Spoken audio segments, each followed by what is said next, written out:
మన పెట్టుబడి మన పిల్లల భవిష్యత్తు కోసమే కదా, అందుకే సరైన స్థలం ఎంచుకోవాలి. మీ పెట్టుబడికి నమ్మకమైన వేదిక శ్రీ వాసవి ప్రాజెక్ట్స్.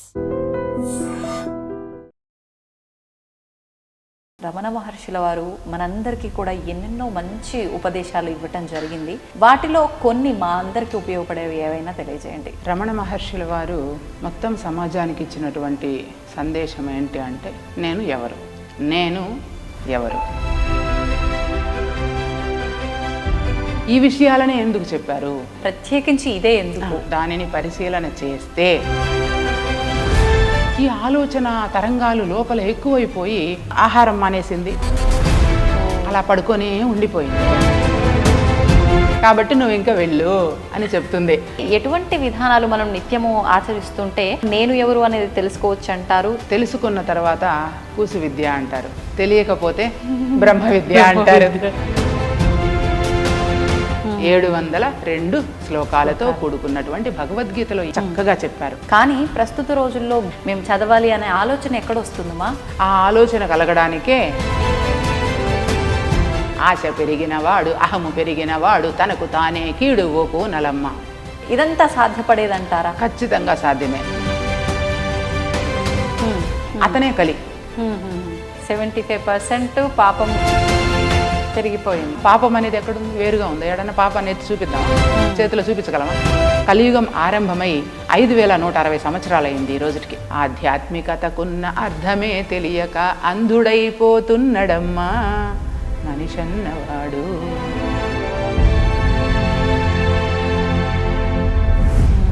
కదా, అప్పుడు సేవకులు శూద్రులు తక్కువైపోతారు, బ్రహ్మ విద్యను బోధించే వాళ్ళు ఎక్కువైపోతారా? అలానే అయ్యారు కదా. నమస్కారం. ఐ డ్రీమ్ సనాతన వైభవం కార్యక్రమానికి స్వాగతం. నేను మీ విచిత.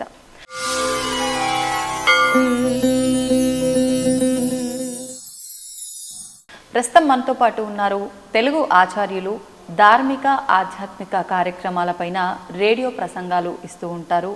అదేవిధంగా ధ్యాన శిక్షణ, ఆత్మ జ్ఞానానికి సంబంధించిన బోధన, ఇలాంటి ఎన్నెన్నో విషయాలపైన వారు మాట్లాడుతూ ఉంటారు. వారెవరో కాదండి, డాక్టర్ వరలక్ష్మి పూజారి గారు. ఇప్పుడు వారితో మాట్లాడి మనం కూడా కొన్ని విషయాలను సవివరంగా తెలుసుకునే ప్రయత్నం చేద్దాం. అమ్మా నమస్తే. నమస్తే అమ్మ. అమ్మ, మీరు ఎన్నెన్నో ధార్మిక ఆధ్యాత్మిక విషయాలపైన ప్రసంగాలు చేస్తూ ఉంటారు. నిత్యము ఇక్కడ ఈ ఆశ్రమంలో మీరు ఎన్నెన్నో విషయాలపైన చర్చిస్తూ ఉంటారు.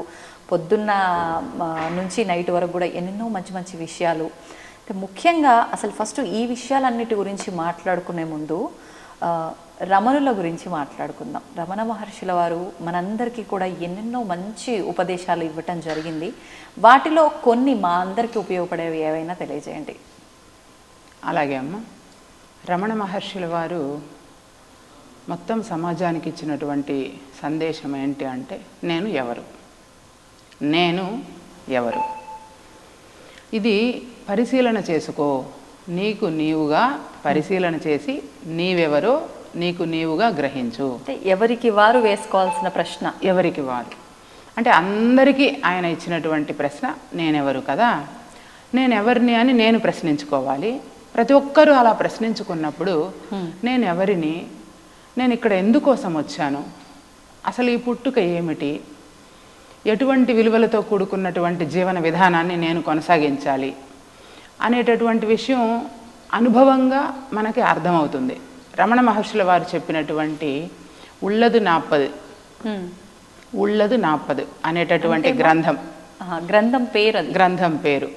అట్లాగే పెరియ పురాణం, ఉపదేశ సారం, ఇట్లా అనేక గ్రంథాల ద్వారా వారు సమాజానికి ఈ విషయాలని ఎందుకు చెప్పారు అనేది కూడా మళ్ళీ మనం ఆలోచించాలి. అవును, అంటే ఎన్నెన్నో ఉన్నాయి, ప్రత్యేకించి ఇదే ఎందుకు, నేనెవరు అని ఎందుకు చెప్పారు అవును అని అన్నప్పుడు సమాజంలో అన్నీ ఉన్నాయి.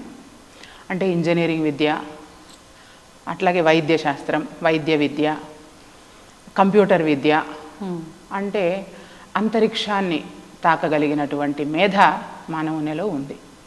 అన్ని రకాల విద్యలు మనముగా ప్రవేశపెట్టాం. అన్ని రకాల పాఠశాలల్లో, కళాశాలల్లో, విశ్వవిద్యాలయాల్లో అన్ని రకాల విద్యలు నేర్పిస్తూ ఉన్నారు, బోధిస్తూ ఉన్నారు. అయితే అవన్నీ కూడా పొట్టకూటి విద్యలుగానే ఉండిపోతూ ఉన్నాయి. కానీ విలువలతో కూడుకున్నటువంటి విద్యా విధానం రాను రాను ఆ రోజుల్లో ఉండేటివి ఇప్పటికీ రాను రాను అవి అంతరించిపోయింది. కేవలము పొట్టకూడు లేదా ఒక ఉద్యోగం, ఒక ఉపాధి, సో ఇంతటితో పరిమితం అయిపోయారు. అవును. కానీ మానవ మీద అలా పరిమితం కాదు కదా, అది అపరిమితం కదా. పరిమితం అంటే అంతరిక్షాన్ని స్పర్శించగలిగింది మేధ, అంతరంగాన్ని స్పృశించలేకపోతుంది. ఎందుకంటారు? నేనెవరు అనేటటువంటి రమణ మహర్షి ఇచ్చినటువంటి దానిని పరిశీలన చేస్తే అప్పుడు అది అనుభవ జ్ఞానంగా తెలుస్తుంది, అంటే ఎక్స్పీరియన్స్ అవుతుంది. అంటే ఏ రకమైన పరిశీలన చేయాలంటారమ్మా? అబ్జర్వేషన్ అండ్ ఎక్స్పీరియన్స్ కావాలి కదా. అవును. ఇప్పుడు నేను ఈ పరిశీలన ఎలా చేసిందో ఒక చీమ కథ చెబుతాను. ఓకే. రావి శాస్త్రి వారు రచించారు. ఆ చీమ ప్రతిరోజు భోజనం తింటున్నాము, ఆహారానికి వెళ్తూ ఉన్నాము, అందరితో పాటు తిరిగి తెచ్చుకుంటూ ఉన్నాము, తింటూ ఉన్నాము, నిద్రపోతూ ఉన్నాము, ఇంతేనా? మరైతే మా అవ్వ తాత కనిపించట్లేదు కదా, వాళ్ళ అవ్వ తాత, మరి పెద్దలందరూ ఎంతోమంది పోయారు కదా, అంటే రేపొద్దున నేను కూడా పోతానా? మరి అయితే నేను ఎవరిని? నేను ఈ చెయ్యినా, నేను ఈ కాలునా, నేను నా కన్నునా, నా తలనా, నా మొండాన్నా? అయితే నేనెవరిని? ఒకవేళ శాశ్వతంగా ఇక్కడ ఉండే పని అయితే మనం దాని గురించి ఆలోచించవలేదు, వెళ్ళిపోతూ ఉన్నాం. అలా నేనెవరిని అని ఆలోచించుకుంటూ ఉంటుంది. ఈ ఆలోచన తరంగాలు లోపల ఎక్కువైపోయి అది ఆహారం మానేసింది, అలా పడుకొని ఉండిపోయింది. ధ్యాస అంతా ఇంకా నేనెవరి పైన పెట్టేసి అది ఆహారం మానేసింది. తోటి ఫ్రెండ్స్తో రోజు ఆహారానికి వెళ్ళేది కదా, ఇప్పుడు మనం ఉద్యోగానికి వెళ్ళినట్లుగా మనం ఉద్యోగానికి పొట్టకూటికి ఈ పని మీద వెళ్తాం, అది తన ఆహారం కోసం అది పొలాల్లోకి వెళుతుంది. అవి వెళ్తూ ఉన్నాయి, ఇవి రావట్లేదు. ఇది సరే 2 రోజులు 3 రోజులు చూశారు, ఇది బాగలేదేమో అని అనుకున్నారు. ఎన్ని రోజులైనా రాకపోయేసరికి ఏమైంది సోదరా, నువ్వు ఎందుకు ఇలా ఉన్నావు సోదరా, ఏంటి నువ్వు మాతో కూడా రావట్లేదు, పోనీ మేము తెచ్చిపెట్టిందన్నా తినలేదు కదా, 2 రోజులు తిన్నావు, ఇప్పుడు అది కూడా తినను అంటున్నావు, ఏం జరిగింది నీలో అంటే తిరిగి ఇదే ప్రశ్నలు వేస్తుంది. నేనెవరు ఏంటి అని ఇదే ప్రశ్నలు రిపీట్ చేస్తుంది. నేనెవరిని, నా ప్రశ్నలకు జవాబు చెప్పండి, నేను అన్నం తింటాను, పుట్టి నేను ఎందుకు పుట్టాను కదా, నేను చచ్చి ఎక్కడికి వెళ్తాను, నేనేంటి, అసలు నేను ఎవరు, ఈ తల కాలు మొండెము నేను కాదు, అయితే నేనెవరిని అని అన్నప్పుడు ఆ చీమలలో ఉండేటటువంటి ఒక బుద్ధి కలిగినటువంటి చీమ, మేమెవరూ నీ ప్రశ్నలకు సమాధానం చెప్పలేము, మరి అక్కడ గౌతమి నదీ తీరాన ఒక ఊరు ఉన్నది, జన్నాలపాలెం అనే ఊరు ఉన్నది. ఆ ఊరిలో ఒక గురువు గారు ఉన్నారు, నిగమ శర్మ అని. ఆయన దగ్గరికి వెళ్ళావంటే నీ సందేహాలు తీరుతాయేమో అని చెప్తారు. అయితే అది చాలా దూరం, అయినా పర్వాలేదు నేను వెళ్తానులే అని అది అప్పుడు లేచి నెమ్మదిగా బయలుదేరి జన్నాలపాలెం చేరుకుంటుంది. జన్నాలపాలెం చేరుకున్న తర్వాత అక్కడ గురువు గారి దగ్గరికి వెళ్ళి ఇదే ప్రశ్నలను తిరిగి మళ్ళీ రిపీట్ చేస్తుంది. గురువుగారు నేనెవరినండి అని రిపీట్ చేసినప్పుడు, ఓహో నువ్వెవరో తెలుసుకోవడానికి వచ్చావా, అయితే నేను నీకు విద్య నేర్పిస్తాను, కానీ ఆత్మ పదార్థానికైనా మరి పరమాత్మకైనా బోధన చెయ్యాలి అని అంటే నాకు ఆకలిగా ఉంది. గురువు గారు నేను ఆకలిగా ఉంది, అన్నం తిని చాలా రోజులయ్యింది, నాకు అన్నం పెడితే నేను నీకు చెప్తాను, అట్లాగే నీకు విద్య నేర్పేయడానికి కనీసం 2 సంవత్సరాలు పడుతుంది కదా, 2 సంవత్సరాలకు సరిపడా రోజుకి గిద్దెడు నూకలు అని చెప్తాడు ఆయన. రోజుకి గిద్దెడు నూకలు తెచ్చిస్తే నేను రోజు దాన్ని తిని నీకు విద్య నేర్పిస్తాను అని చెప్తారు. అయ్యో దేవుడా, నా వీపంతా నొప్పి వస్తుందేమో, ఇన్ని నూకలు నేను ఎలాగా మోయాలి అని అనుకుని అది వెళ్ళి 2 సంవత్సరాలు శ్రమ చేసి 2 సంవత్సరాలకు కావలసినటువంటి నూకలను అది పోగు చేసుకున్న తర్వాత గురువు గారి దగ్గర విద్య నేర్పమని కూర్చుంటుంది. అప్పుడు ఆయన అఆలు, కక్కాలు, అక్షరాలు, పదాలు అన్నీ నేర్పిస్తారు. ఇంతే, నీకు విద్య అయిపోయింది, నువ్వు బయలుదేరు అని చెప్తారు. కానీ కావాల్సింది ఇది కాదు కదా చీమకి. కాదు, బయలుదేరు అంటారు. అదేంటి గురువు గారు, నేనెవరో చెప్పమని కదా నేను ఇక్కడికి వచ్చింది, ఇవి నేర్పించి మీరు నన్ను వెళ్ళిపోమంటున్నారే ఎలాగా, నేను నేర్పించినవన్నీ నువ్వు ఒకసారి రిపీట్ చెయ్యి, నాకు మళ్ళీ అప్పచెప్పు అంటే ఆ చీమ చెప్పినవన్నీ అప్పచెప్తుంది. ఆ. అందులో ఆలు కక్కాలు అయిపోయినాక 2 అక్షరాల పదాలు వస్తాయి కదా, ఆ పదాలలో చీమ అని చెప్తుంది. అయితే నీ పేరు చీమ కాబట్టి నువ్వు ఇంకా వెళ్ళు అని చెప్తుంది. ఓహో నా పేరు చీమ, నా పేరు చీమ అని ఇది ఎగురుకుంటా వాళ్ళ ఫ్రెండ్స్ దగ్గరికి వెళ్ళిపోయి, మనం ఈరోజు చీమల దినోత్సవం చేసుకుందాము, నేను చీమ అని నేను తెలుసుకున్నాను అని చెప్తుంది. మనందరి పేరు చీమలంట. ఓకే, ఒక 2-3 నెలలు గడిచింది. ఇక్కడ నేర్చుకున్నవన్నీ అక్కడ చెప్పేసింది వాళ్ళందరికీ. సో అయిపోయింది. తిరిగి మళ్ళీ సేమ్ వ్యాధి, రోగం. ఇంతకీ నాకు ఇవన్నీ వచ్చింది, మరి నేను ఎవరో తెలుసుకుని నేను పుట్టి ఎందుకు పుట్టాను, నా పేరు చీమ, ఉపయోగం ఏమి, నా పేరు అయితే చీమే, నా పుట్టిన ఎందుకు పుట్టాను, ఆ. అసలు నేను పుట్టిన ప్రయోజనం ఏంటి, మళ్ళీ ఎక్కడికి వెళ్తాను, మళ్ళీ ఇదే ప్రశ్న. ఇదే విధంగా ఉంటే ఓహో మళ్ళీ దీనికి ఏదో తేడా వచ్చినట్టుందని ఇంకొక చీమ, అలా కాదు, నువ్వు పోయిన పని అవ్వలేదా, నీకు ఇంకా సంతృప్తి కలగలేదా, లేదు ఇంకా ఏదో ఉంది నేను తెలుసుకోవాల్సింది. అప్పుడు చతుర్వేది గురువు గారు ఉన్నారు పలానా చోట అని చెప్తే, ఆ చతుర్వేది గురువు గారి దగ్గరికి వెళ్ళటానికి ఈ చీమ సంకోచిస్తుంది. ఆయన వేదాలు అధ్యయనం చేసినటువంటి బ్రాహ్మణుడు కదా, మరి నేను వెళితే ఆయన నాతో మాట్లాడతారా, లేదులే మా గురువు గారితో నాకు ఆ చనువు ఉంది, 2 సంవత్సరాలు నేను గిద్దెడు నూకలు మోసుకొని పోయి ఇచ్చాను కదా, ప్రతిరోజు నా గురువు గారిని వెళ్ళి అడుగుతాను అని చెప్పి గురువుగారి దగ్గరికి వెళ్ళి, గురువుగారు మీరు చెప్పిన పాఠంతో నేను సంతృప్తి చెందడం లేదు, నాకు ఇంకెవరినైనా సూచించండి, నేనెవరో నేను తెలుసుకోవాలి అంటే, అయితే ఇక్కడ నుంచి 3 ఆమడల దూరంలో చతుర్వేది గురువు గారు ఉన్నారు, అక్కడికి వెళ్ళు అంటే, అయితే మరి నేను అక్కడికి వెళ్తే ఆయన వారు నాతో మాట్లాడతారా, లేదులే నేను పరిచయ పత్రం రాసిస్తాను అని చెప్పి పక్కనే ఉండేటటువంటి తాటాకులు, ఆ రోజుల్లో ఉండేటువంటి ఆకు తీసి ఆ చీమ ఏమేమి నేర్చుకుందో రాసి ఇచ్చి పంపిస్తుంది. అది దాన్ని వీపు కట్టుకొని మోసుకొని చతుర్వేది గురువు గారి దగ్గరికి వెళుతుంది. అక్కడ శిష్యులందరూ వేదాధ్యయనం చేస్తూ ఉంటారు. అయ్యో చీమ ఎందుకు వస్తుంది మా గురువుగారి దగ్గరికి, చీమ ఇక్కడికి ఎందుకు వస్తుంది, గురువుగారి దగ్గరికి దాన్ని తోసేయండి పంపించేయండి అని వాళ్ళు మాట్లాడుతూ ఉంటే, మనం సకల కోటి జీవరాశులను సమానంగా చూడాలి కదా, చీమైనా దోమైనా పరమాత్మ రూపంలో వచ్చి ఉండొచ్చేమో, దానిని మీరేమి అనకండి అని చెప్తే, అప్పుడు అది వచ్చి తను పరిచయ పత్రాన్ని అందిస్తుంది. విషయం అంతా గురువుగారికి అర్థమైపోతుంది. అప్పుడు వాళ్ళు ఒక పెద్ద యజ్ఞం తలపెట్టి ఉంటారు. నేను ఈ యజ్ఞం చేయాలంటే మా దగ్గర సరిపడా వస్తువులన్నీ ఉన్నాయి, కానీ హిరణ్మయం ఒక్కటి లేదు మా దగ్గర. ఈ 2 నెలలు మేము కష్టపడి అన్నీ సంపాదించి పెట్టాం, ఇంకా 2 రోజులు యజ్ఞానికి ఉంది. హిరణ్మయం అంటే బంగారు, అవి తెస్తే మనం యజ్ఞం పూర్తి చేసిన తర్వాత నీకు వేదాలు నేర్పిస్తాను అని చెప్తారు. అలా అది వెళ్ళి, అయ్యో అది బరువు కదా, నాకు పొలాల్లోకి వెళ్ళి మట్టిలో పొడి ఉంటుంది కదా బంగారు పొడి, అదంతా తీసుకొని వచ్చి అది సేకరించి ఇస్తుంది. ఆ తర్వాత విద్య నేర్చుకుంటుంది. 4 వేదాలు నేర్పిస్తారు, సంస్కృత భాషలో పదాలు అన్నీ నేర్పిస్తారు. అన్నీ నేర్పించి ఇంక నువ్వు బయలుదేరు, నీ పాఠం అయిపోయిందంటే, అదేంటి గురువుగారు నేనెవరో చూపించకుండా చెప్పకుండా నాకు అంటే, సరే నేను చెప్పినవి అన్నీ చెప్పు అంటే 4 వేదాలు అప్పచెప్పేస్తుంది. ఆయన చెప్పినవన్నీ అప్పచెప్పేసి పదాలన్నీ చెబుతుంది. దాంట్లో పిపీలికము అని ఒక పదం వస్తుంది. నీ పేరు పిపీలికము, ఇది దేవభాష, దేవభాషలో నిన్ను పిపీలికం అంటారు అని చెప్పి పంపించేస్తుంది. ఓహో నేను దేవభాషలో నన్ను పిపీలికం అంటారని వెళ్ళి తిరిగి కొద్ది రోజులకి అదే పరిస్థితి వచ్చింది. అదే పరిస్థితి వచ్చిన తర్వాత పక్కనే 7 కొండలని ఒక ప్రాంతం ఉన్నది మన అడవికి పక్కన, అక్కడికి వెళితే నీ సమస్యకు పరిష్కారం వస్తుంది, ఎందుకంటే అక్కడ మన ఫ్రెండ్స్ ఉన్నారు, చీమల పుట్టలన్నీ ఎక్కువగా ఉన్నాయి అక్కడ, అక్కడెవరో ఒక గురువుగారు తపస్సు చేస్తూ ఉన్నారంట, ఆయన పేరు ఋషి పుంగవులు అంట, అక్కడికి వెళ్తే నీకేమన్నా చెప్తారేమో అని చెప్తారు. సరే ఇది అలాగే ఋషి పుంగవుల యొక్క చిరునామా తెలుసుకొని అక్కడికి వెళ్ళింది. ఆ ఋషి ఏమంటే జడలు కట్టేసి ఉంది, గడ్డము జడలంతా తపస్సులో ఉన్నాడు. ఆయన ఇప్పటిదాకా ఎవరు మాట్లాడింది లేదు ఆయన ఎవరితో. చీమల పుట్టల దగ్గర చీమల పుట్టలు కూడా పెట్టేసినాయి చుట్టూరు, జుట్టు అలా ఉన్నాడు.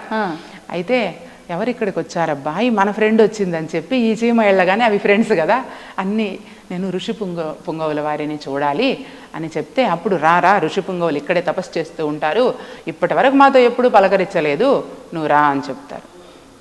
ఆయన ఆ ఋషి పుంగవుల దగ్గర వచ్చి సాష్టాంగ నమస్కారం చేసి, ఇక్కడ గురువుగారి దగ్గర నిగమశర్మ గురువుగారి దగ్గర నేర్చుకున్నదన్నీ అప్పచెప్పి, చతుర్వేది గురువుగారి దగ్గర నేర్చుకున్నదన్నీ కూడా అప్పచెప్పింది.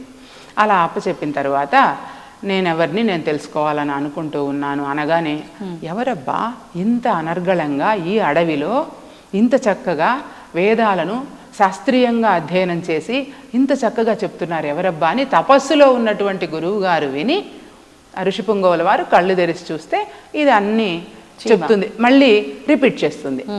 రిపీట్ చేస్తే ఓహో నీకు జన్మరాహిత్య విద్య కావాలి అంటే నువ్వు జనన మరణ చక్రం నుంచి విడివడాలని అనుకుంటూ ఉన్నావు, జన్మరాహిత్య విద్య నేర్చుకుంటే తప్ప అంటే నేనెవరు అనేటటువంటి రమణ మహర్షి ఇచ్చిన ప్రశ్న ఏంటి అంటే జన్మరాహిత్య విద్య అంటే ఏంటి? జన్మరాహిత్య విద్య అంటే ఈ జన్మ మాత్రమే కాదు శాశ్వతము, భగవంతుడు శాశ్వతం కదా, ఈ భగవంతుడు ఈ లోక కళ్యాణ కార్యక్రమాల్లో మనల్ని ఇక్కడికి పంపించారు లేదా మనమే కూడా వచ్చాము. ఎలా అయినా కానీ మనుషులమన్న తర్వాత లేదా విలువలను కాపాడాలి అంటే ధర్మాన్ని కాపాడాలి. దీనికి ఏంటంటే శరీరం కలు ధర్మ సాధనం కదా, కలు మనిషికి శరీరం అనేది ధర్మ సాధనం. అంతే. మరి ధర్మాన్ని మనం కాపాడకపోతే ఏమవుతుంది? ట్రాక్ మిస్ అయిపోతాం, దారి తప్పిపోతే అది గల్లంతో అవుతుంది. కనుక ధర్మ పరిరక్షణ చెయ్యాలి. ధర్మ పరిరక్షణ ఎప్పుడు చేస్తాము అంటే నేనెవరో తెలిసినప్పుడు మాత్రమే చేస్తాం. ఆ ఋషి పుంగవుల దగ్గర ఓహో జన్మరాహిత్య విద్య ఇది ఎలాగా గురువు గారు అని అడుగుతుంది. అంతే, ఆయన మళ్ళీ మౌనంలోకి వెళ్ళిపోతారు. ఇంకా గురువు గారు పలకరేమో అనుకొని వెళ్ళిపోతుంది. అయితే ఆ చీమ వెనక్కు తిరిగి వాళ్ళ ఫ్రెండ్స్ దగ్గరికి వెళ్ళి మనం జన్మరాహిత్య విద్య నేర్చుకోవాలంట అని చెప్పాలి అని అనుకుంటూ వెళ్తుంది. అయితే అక్కడికి వెళితే అన్నీ చల్లాచెదురైపోయి పుట్టలో నుంచి చీమలన్నీ భయపడిపోయి అరుచుకుంటా ఏడ్చుకుంటా వస్తున్నాయి. ఏంటి ఏమైంది మీకు, ఎందుకు ఇలా వస్తున్నారు అంటే ఎవరు అంట సుఖభోగి అంట, ఆయన వచ్చి మన పుట్టలంతా మన స్థావరాలనంతా ఆక్రమించుకొని మనకి వెళ్ళిపోమంటున్నాడు, ఉంటే నలిపి చంపేస్తానంటున్నాడు, మరి ఏం చేయాలో మాకు అర్థం కాలేదు అంటే అప్పుడు ఇది నేను నిగమశర్మ దగ్గర అక్షరాభ్యాసం నేర్చుకున్నాను, చతుర్వేది గురువు గారి దగ్గర వేదాలు అధ్యయనం చేశాను, మనం భయపడడం ఏంటి, మనం శరీరం కాదుగా, నేను ఎందుకు భయపడాలి, రా మనందరం పోయి దాని మీద తిరగబడదాము అని అక్కడికి వచ్చి ఆ సుఖభోగిని ఇవందరూ ఈ చీమలన్నీ కలుసుకొని ధైర్యంగా ఆ సుఖభోగిని కుట్టి నలిపి చంపేస్తాయన్నమాట.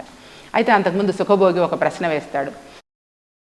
సంపాదించారు అన్నమాట నిజమే, భగవంతుడు ఉన్నమాట నిజమే, కానీ నేనేంటంటే మీరు సంపాదించాలి, నేను తినాలి, నేను అనుభవించాలి, మీ సంపాదనే కావచ్చు, అది అన్యాయమే కావచ్చు, అయినా నా పేరు సుఖభోగిని కనుక మీరు సంపాదించిన సంపాదనను నేను మీ దగ్గర లాక్కుని మిమ్మల్ని తరిమేస్తూ ఉన్నాను అని చెప్తాడు నిర్దాక్షిణ్యంగా.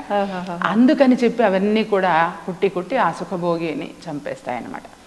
ఇప్పుడు సుఖభోగి అంటే ఎవరంటే నాలో ఉన్నటువంటి ఆశదేహం. నేనెవరు అని ప్రశ్నించుకుంటే నీలో ఉన్నటువంటి ఆశ దేహాన్ని నువ్వు దర్శిస్తావు. అప్పుడు నిన్ను నీవు తెలుసుకొని నిన్ను నీ అదుపులో ఉంచుకొని, అందరూ చెప్తుంటారు మనసును అదుపులో ఉంచుకోవాలి, మనసును అదుపులో ఉంచుకొని, మనసును కాదు, మనసు కూడా ఒక ఇన్స్ట్రుమెంటే, ఆలోచన చేయడానికి ఉపయోగపడేటటువంటి ఒక పరికరం అది. బట్ నేను అనేటటువంటి ఐడెంటిటీతో కూడుకున్నటువంటి అహం భావన ఒకటి ఉన్నది మనలో, అదే అన్ని రకాలుగా ప్రవర్తిల్లుతూ ఉంటుంది.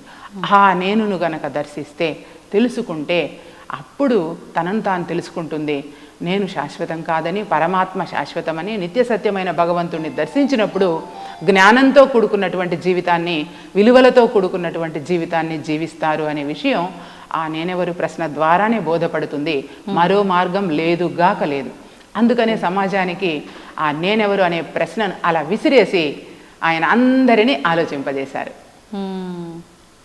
అద్భుతం అమ్మా. మనము అంటే చీమని ఎంత తక్కువ చూపుతో చూస్తాము, కానీ చీమలతోటే ఒక ఉదాహరణ నేనెవరు తెలుసుకునేదానికి ఎంత చక్కగా వివరించారు. నిజంగా ఎవరు రాశారని చెప్పారమ్మా? రావి శాస్త్రి గారు, తెలుగు సాహిత్యంలో ఉంటుంది అది. ఆయన చీమ పిపీలికం అనే పేరుతో కథ రాశారు. ఇప్పుడు అంటే రమణుల వారు చెప్పిన ఎన్నెన్నో ఉపదేశాల్లో ఈ నేనెవరు ఒకటి. ఇప్పుడు మన నిత్య జీవితానికి, మానవ మనుగడకి సంబంధించి నేనెవరో తెలుసుకోవాలి, ఆ లోపల ఉన్న ఆ భోగం ఎవరు సుఖభోగిని మనం తెలుసుకొని అది అంతటితో అంతం చెయ్యాలి అని అంటే అంత ఈజీ పని అయితే ఏం కాదు.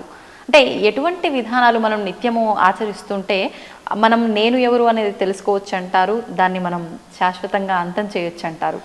అంటే తెలుసుకున్న తర్వాత కూసు విద్య అంటారు, తెలియకపోతే బ్రహ్మ విద్య అంటారు. కాబట్టి తెలుసుకున్న తర్వాత అది చాలా సులభం చాలా సులభం అని అనిపిస్తుంది.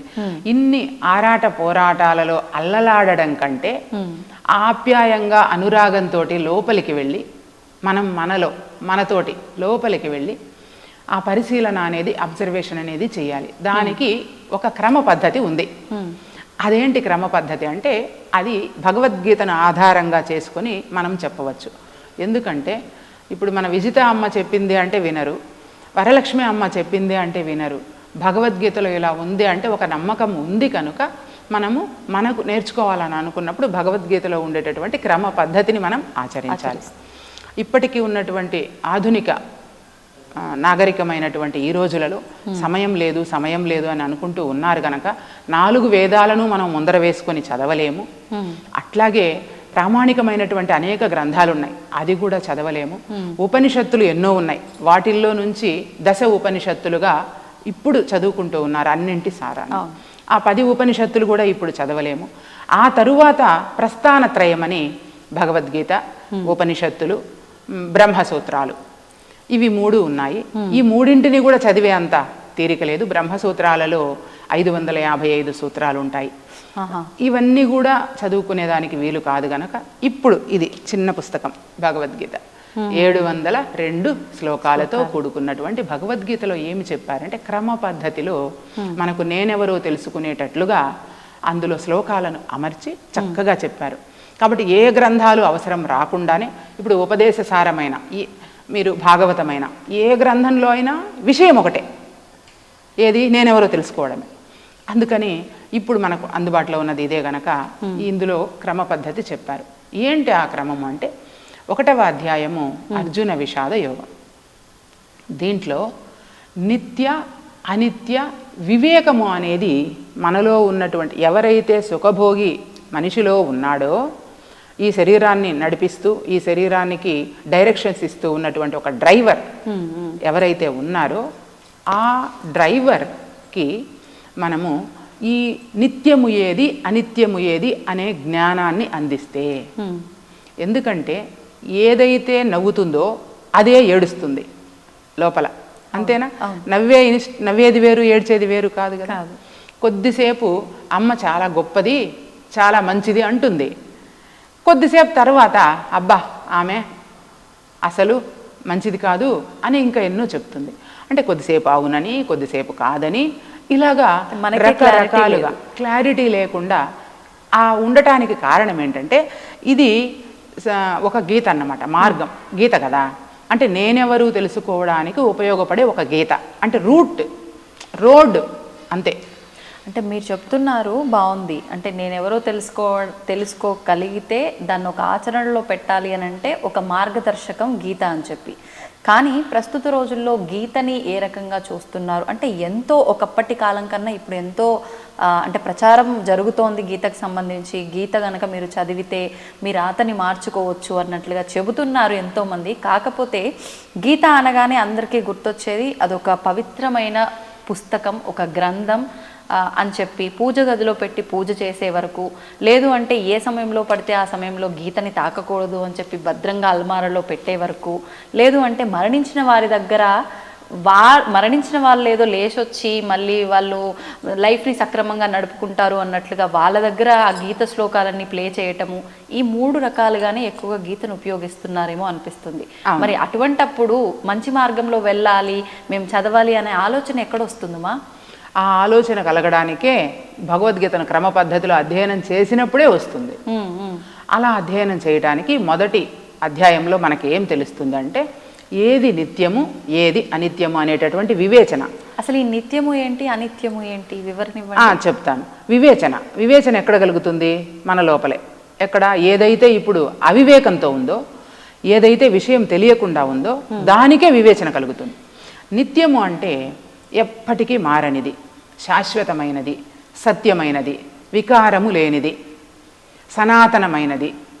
అది దాని లక్షణము పుట్టదు, గిట్టదు, ముట్టదు, పట్టదు, కొట్టదు, తిట్టదు, కట్టుబడదు, ఏది అంటదు అని. ఏది అంటదు దానికి. అదే మనకి భగవద్గీతలో చెప్పిన శ్లోకము, నైనం చిందంతి శస్త్రాణి నైనం దహతి పావకః నచైనం క్లేదయంత్యాపో నశోషయతి మారుతః అచ్చేద్యోయం అదాహ్యోయం అక్లేద్యో శోషయేవచ నిత్యః సర్వగతః స్థాణుః అచలోయం సనాతన నజాయతే మ్రియతే వా కదాచిత్ నాయం భూత్వా భవితా వా నభూయః అజో నిత్యః శాశ్వతోయం పురాణో నహన్యతే హన్యమానే శరీరే. అంటే అజహ జన్మలేనిది, పుట్టనిది, ఇది శాశ్వతము, ఇది పురాణము, ఇది సనాతనము, ఈ లక్షణాలన్నీ కూడా ఒక భగవంతునికే వర్తిస్తుంది. పోని ఇప్పుడు భగవంతుడు అనగానే ఒక రూపం ఆపాదించుకుంటారు. కానీ ఎన్ని రూపాలుగా నీకు నువ్వు సృష్టించుకొని ఆపాదించుకున్నా ఉన్నది భగవంతుడు ఒకడే. ఎలా ఉంటాడు అంటే విశ్వవ్యాపక శక్తి రూపంలో ఉంటాడు. నేను అమ్మవారి రూపంలో కొలవచ్చు, మీరు వెంకటేశ్వర స్వామి రూపంలో కొలవచ్చు, శివుని రూపంలో కొలవచ్చు, తప్పులేదు. ఎవరి భావన కొద్దీ వాళ్ళు కొలుస్తారు. బట్ ఎవరు కొలిసినా ఆ కొలిచేది ఆ ఏకైకమైనటువంటి నిత్య సత్యమైనటువంటి అఖండమైనటువంటి పరిపూర్ణమైనటువంటి పరబ్రహ్మ శక్తిని. అది నిత్యం, అది తప్ప మిగిలినవన్నీ అనిత్యాలే. యదృశ్యం తన్నస్యం కదా. భగవంతుడు మారడు. ఇప్పుడు ఇది మారుతుందా లేదా? ఒకప్పుడు మనం ఎలా ఉన్నాము? చిన్న బిడ్డలాగా ఉన్నాం. శైశవ దశ, బాల్య దశ, ఆ తర్వాత కౌమార దశ, యవ్వన దశ, వయోజన దశ, వృద్ధాప్య దశ. సో ఈ కొంతకాలం ఎంతకాలం జీవించామన్నది కాకుండా అసలు ఏమి చేశాం మనము. పోనీ ఇప్పుడు మీకు నేను చెప్పాను వృద్ధాప్య దశ వరకు, మీరేమన్నా గ్యారెంటీ ఇవ్వగలరా? వృద్ధాప్య దశ వరకు లేదు. శతవర్షముల దాకా మితము చెప్పిరిగా అని నమ్మరాదా మాట నెమ్మనమున. బాల్యమందో, మంచి ప్రాయమందో, ముదిమియందో లేక ముసలియందో, ఊరనో అడవినో ఉదక మధ్యముననో ఎప్పుడో విడుచుట ఏ క్షణంబో. మరణమే నిశ్చయము బుద్ధిమంతులైన దేహమున్నంతలో నిన్ను తెలియవలయు. జీవుని ప్రయాణ కాలంబు సిద్ధమైన నిలచున దేహమందు ఒక్క నిమిషమైన. కాబట్టి అనిత్యము అనే విషయాన్ని నువ్వు గ్రహించినప్పుడు ఒక పదవి కోసం, ఒక డబ్బు కోసం ఇంకొకళ్ళని ఏదైనా చేయగలిగేటటువంటి మనస్తత్వం మనలో కలగదు కదా కదా. దూర్జటి చాలా స్పష్టంగా చెబుతాడు దాన్ని. ఒకరిని చంపి పదస్థులై బతుక తామొక్కొక్కరు ఊహింతురు ఏలకో తామెన్నడు చావరో తమకు పోవో సంపదల్ పుత్రమిత్ర కళత్రాదులతోడ నిత్య సుఖం అందం గందురో ఉన్నవారికి లేదో మృతి కటకట శ్రీకాళహస్తీశ్వర అని వేడుకుంటాడు ఆయన. ఈ భావన ఎప్పుడైతే మనకు నేను శాశ్వతం కాదు, భగవంతుడు శాశ్వతము, నేను ఇక్కడికి ఒక చుట్టంగా వచ్చాను, ఒక అతిథిగా వచ్చాను, ఈ భూమండలం అనేది ఓ మంచి పాఠశాల, నేను నేర్చుకోవడానికి వచ్చాను, నేర్పించడానికి వచ్చాను, ఇక్కడ అందరూ ఒకటే, అవును అందరూ సమానమే, అందరూ సమానమైనటువంటి ఈ భూమండలం మీద ఇన్ని కుల మత లింగ వర్ణ వర్గ విభేదాలు ఎందుకు వచ్చాయి అంటే ఆ సుఖభోగి లాంటి వాడు ఎవరికి వాళ్ళుగా స్వార్థంతో ఉండిపోయి ఉన్నటువంటి దేశంలో లేదా మన రాష్ట్రంలో ఉన్నటువంటి సంపదను అందరికీ పంచకుండా కొంతమంది దగ్గరే ఉండిపోతుంది కదా. మరి అలా ఉండిపోవడం వల్ల ఇంకొకళ్ళు పేదవాళ్ళుగా ఉంటున్నారు. ఒక చోట మెట్టయిందనుకోండి, మట్టిని తవ్వి పోసారనుకో, ఒక చోట ఎత్తు అవుతుంది, ఇక్కడ పల్లం అవుతుంది. మరి ఇంతమంది మన భారతదేశంలో ఇంత సంపద ఉండి ఎక్కడ భూమిలో తవ్వినా మనకి ఖనిజాలు వస్తాయి. అట్లాగే గ్రానైట్స్ అని, టైల్స్ అని, వజ్రాలని, వైడూర్యాలని, బంగారాలు ఇన్ని వస్తున్నాయి కదా. మరి ఇది అందరికీ ఎందుకు చేరడం లేదు? ఏ ఒక్కళ్ళ సొంతమే ఎందుకు అయిపోతూ ఉంది అంటే ఆ సుఖభోగి అనేటటువంటి వాడు పెరిగిపోయి, అహము పెరిగిపోయి, ఆశ పెరిగిన వాడు అహము పెరిగిన వాడు తనకు తానే కీడు ఓకో నలమ్మ అని చెప్పాడు ఆరుద్ర. అట్లాగా అది పెరిగిపోవడం వల్ల, ఎందుకు పెరిగిపోయిందంటే ఈ జ్ఞానం లేకపోవడం వల్ల. ఏ జ్ఞానము? నిత్యము ఏది అనిత్యము ఏది అనే వివేచన ఉండడం. ఒక ప్రాణి మరొక ప్రాణిని హింస పెడుతున్నారు కదా, అంటే ఒక పదవి కోసం. వాడుక భాషలో చెప్పాలి అంటే ధర్మం అధర్మం అనుకోవచ్చమ్మా? ఉన్నవి ఒకటే ఉంటుందమ్మా, రెండు ఉండదు. అది ఎట్లాగా అనుకుంటారంటే ఇప్పుడు మంచి చెడు రెండు ఉండదు. ఇప్పుడు హత్య చేయడానికి వెళ్ళిన వాడు కూడా నేను మంచి చేస్తున్నాను అనుకుని వెళ్తాడు, దొంగతనం చేసేవాడు కూడా నేను మంచి చేస్తున్నాను అనుకొని వాడి వెళ్తాడు. దృష్టిలో మాత్రమే మంచి అది. కాబట్టి ఉన్నది ఒకటే, మంచే, చెడు ఉండదు. మంచి ఏదో తెలియకపోవడం వల్ల తను అనుకున్నవన్నీ చేస్తూ ఉంటాడు. మంచి అంటే ఇదే అని నువ్వు చెప్పగలవు, కానీ చెడు అంటే ఒకటి ఎన్ని చెప్పగలవు? ఎన్నైనా చెప్తూ ఉంటాం కదా, ఎన్నో ఉంటాయి. అట్లాగే ధర్మం కూడా. యాక్చువల్గా గీత ప్రకారంగా అసలు ధర్మం అధర్మం అంటే ఏంటమ్మా? ఇప్పుడు మీరు అన్నట్టుగా ఒకటే ఉంది, రెండవది లేదు. అంటే మంచి ఉంది, చెడు లేదు, చేస్తున్నదే మంచి అనుకుంటాం, చెడైనా అని చెప్పి. గీతలో ఏం చెప్పారు ఈ ధర్మం అధర్మం, ఈ మంచి చెడుల గురించి? గీతలో చెప్పింది కూడా ధర్మము అంటే దైవము. ధర్మం అంటే దైవం అని అన్నప్పుడు దైవం ఒక గీత ఉంది, ఒక లక్షణాలు ఉన్నాయి, ఒక పద్ధతి ఉంది. అదే గీత, భగవద్గీత పద్ధతి. భగవంతుని తెలిసే గీత, తెలిపే గీత, తెలిసే గీత. ఈ పద్ధతిలో నువ్వు వెళ్ళినప్పుడు నువ్వు కరెక్ట్గా ట్రాక్ మీదే వెళ్తావు, దారి తప్పవు. నువ్వు దారి తప్పేసావు అనుకో, అప్పుడు నువ్వు ఎందులో ఉన్నట్టు? అధర్మంలో ఉన్నట్టు. అధర్మం అని ప్రత్యేకంగా దానికి ఇన్ని లక్షణాలని ఇట్లా ఏమి ఉండదు. మంచికి అధర్మం అది. అట్లాగే మంచిగా ఉండకపోవడమే చెడు. చెడు. కానీ మా ఇప్పుడు మీరు అంటున్నారు మంచిగా ఉండకపోవడం చెడు, ధర్మంగా నడవకపోవడం అధర్మము అని. కానీ ఇందాక మీరు అన్నట్లుగా అంటే ఎవరికి వారు చేస్తున్నది మంచి అనే అనుకుంటారు, ధర్మం అనే అనుకుంటారు. అదే మూర్ఖత్వంలో వెళ్ళిపోతూ ఉంటారు. నేను చేస్తున్నది తప్పు అని మీరు నాకు ఒకవేళ చెప్పినా, లేదు నేను మంచే చేస్తున్నాను అని వితండవాదం చేస్తుంటారు. అలాంటి మూర్ఖుల్ని మనం అసలు బయటికి తీసుకురావడం సాధ్యమే అంటారా? ఖచ్చితంగా సాధ్యం.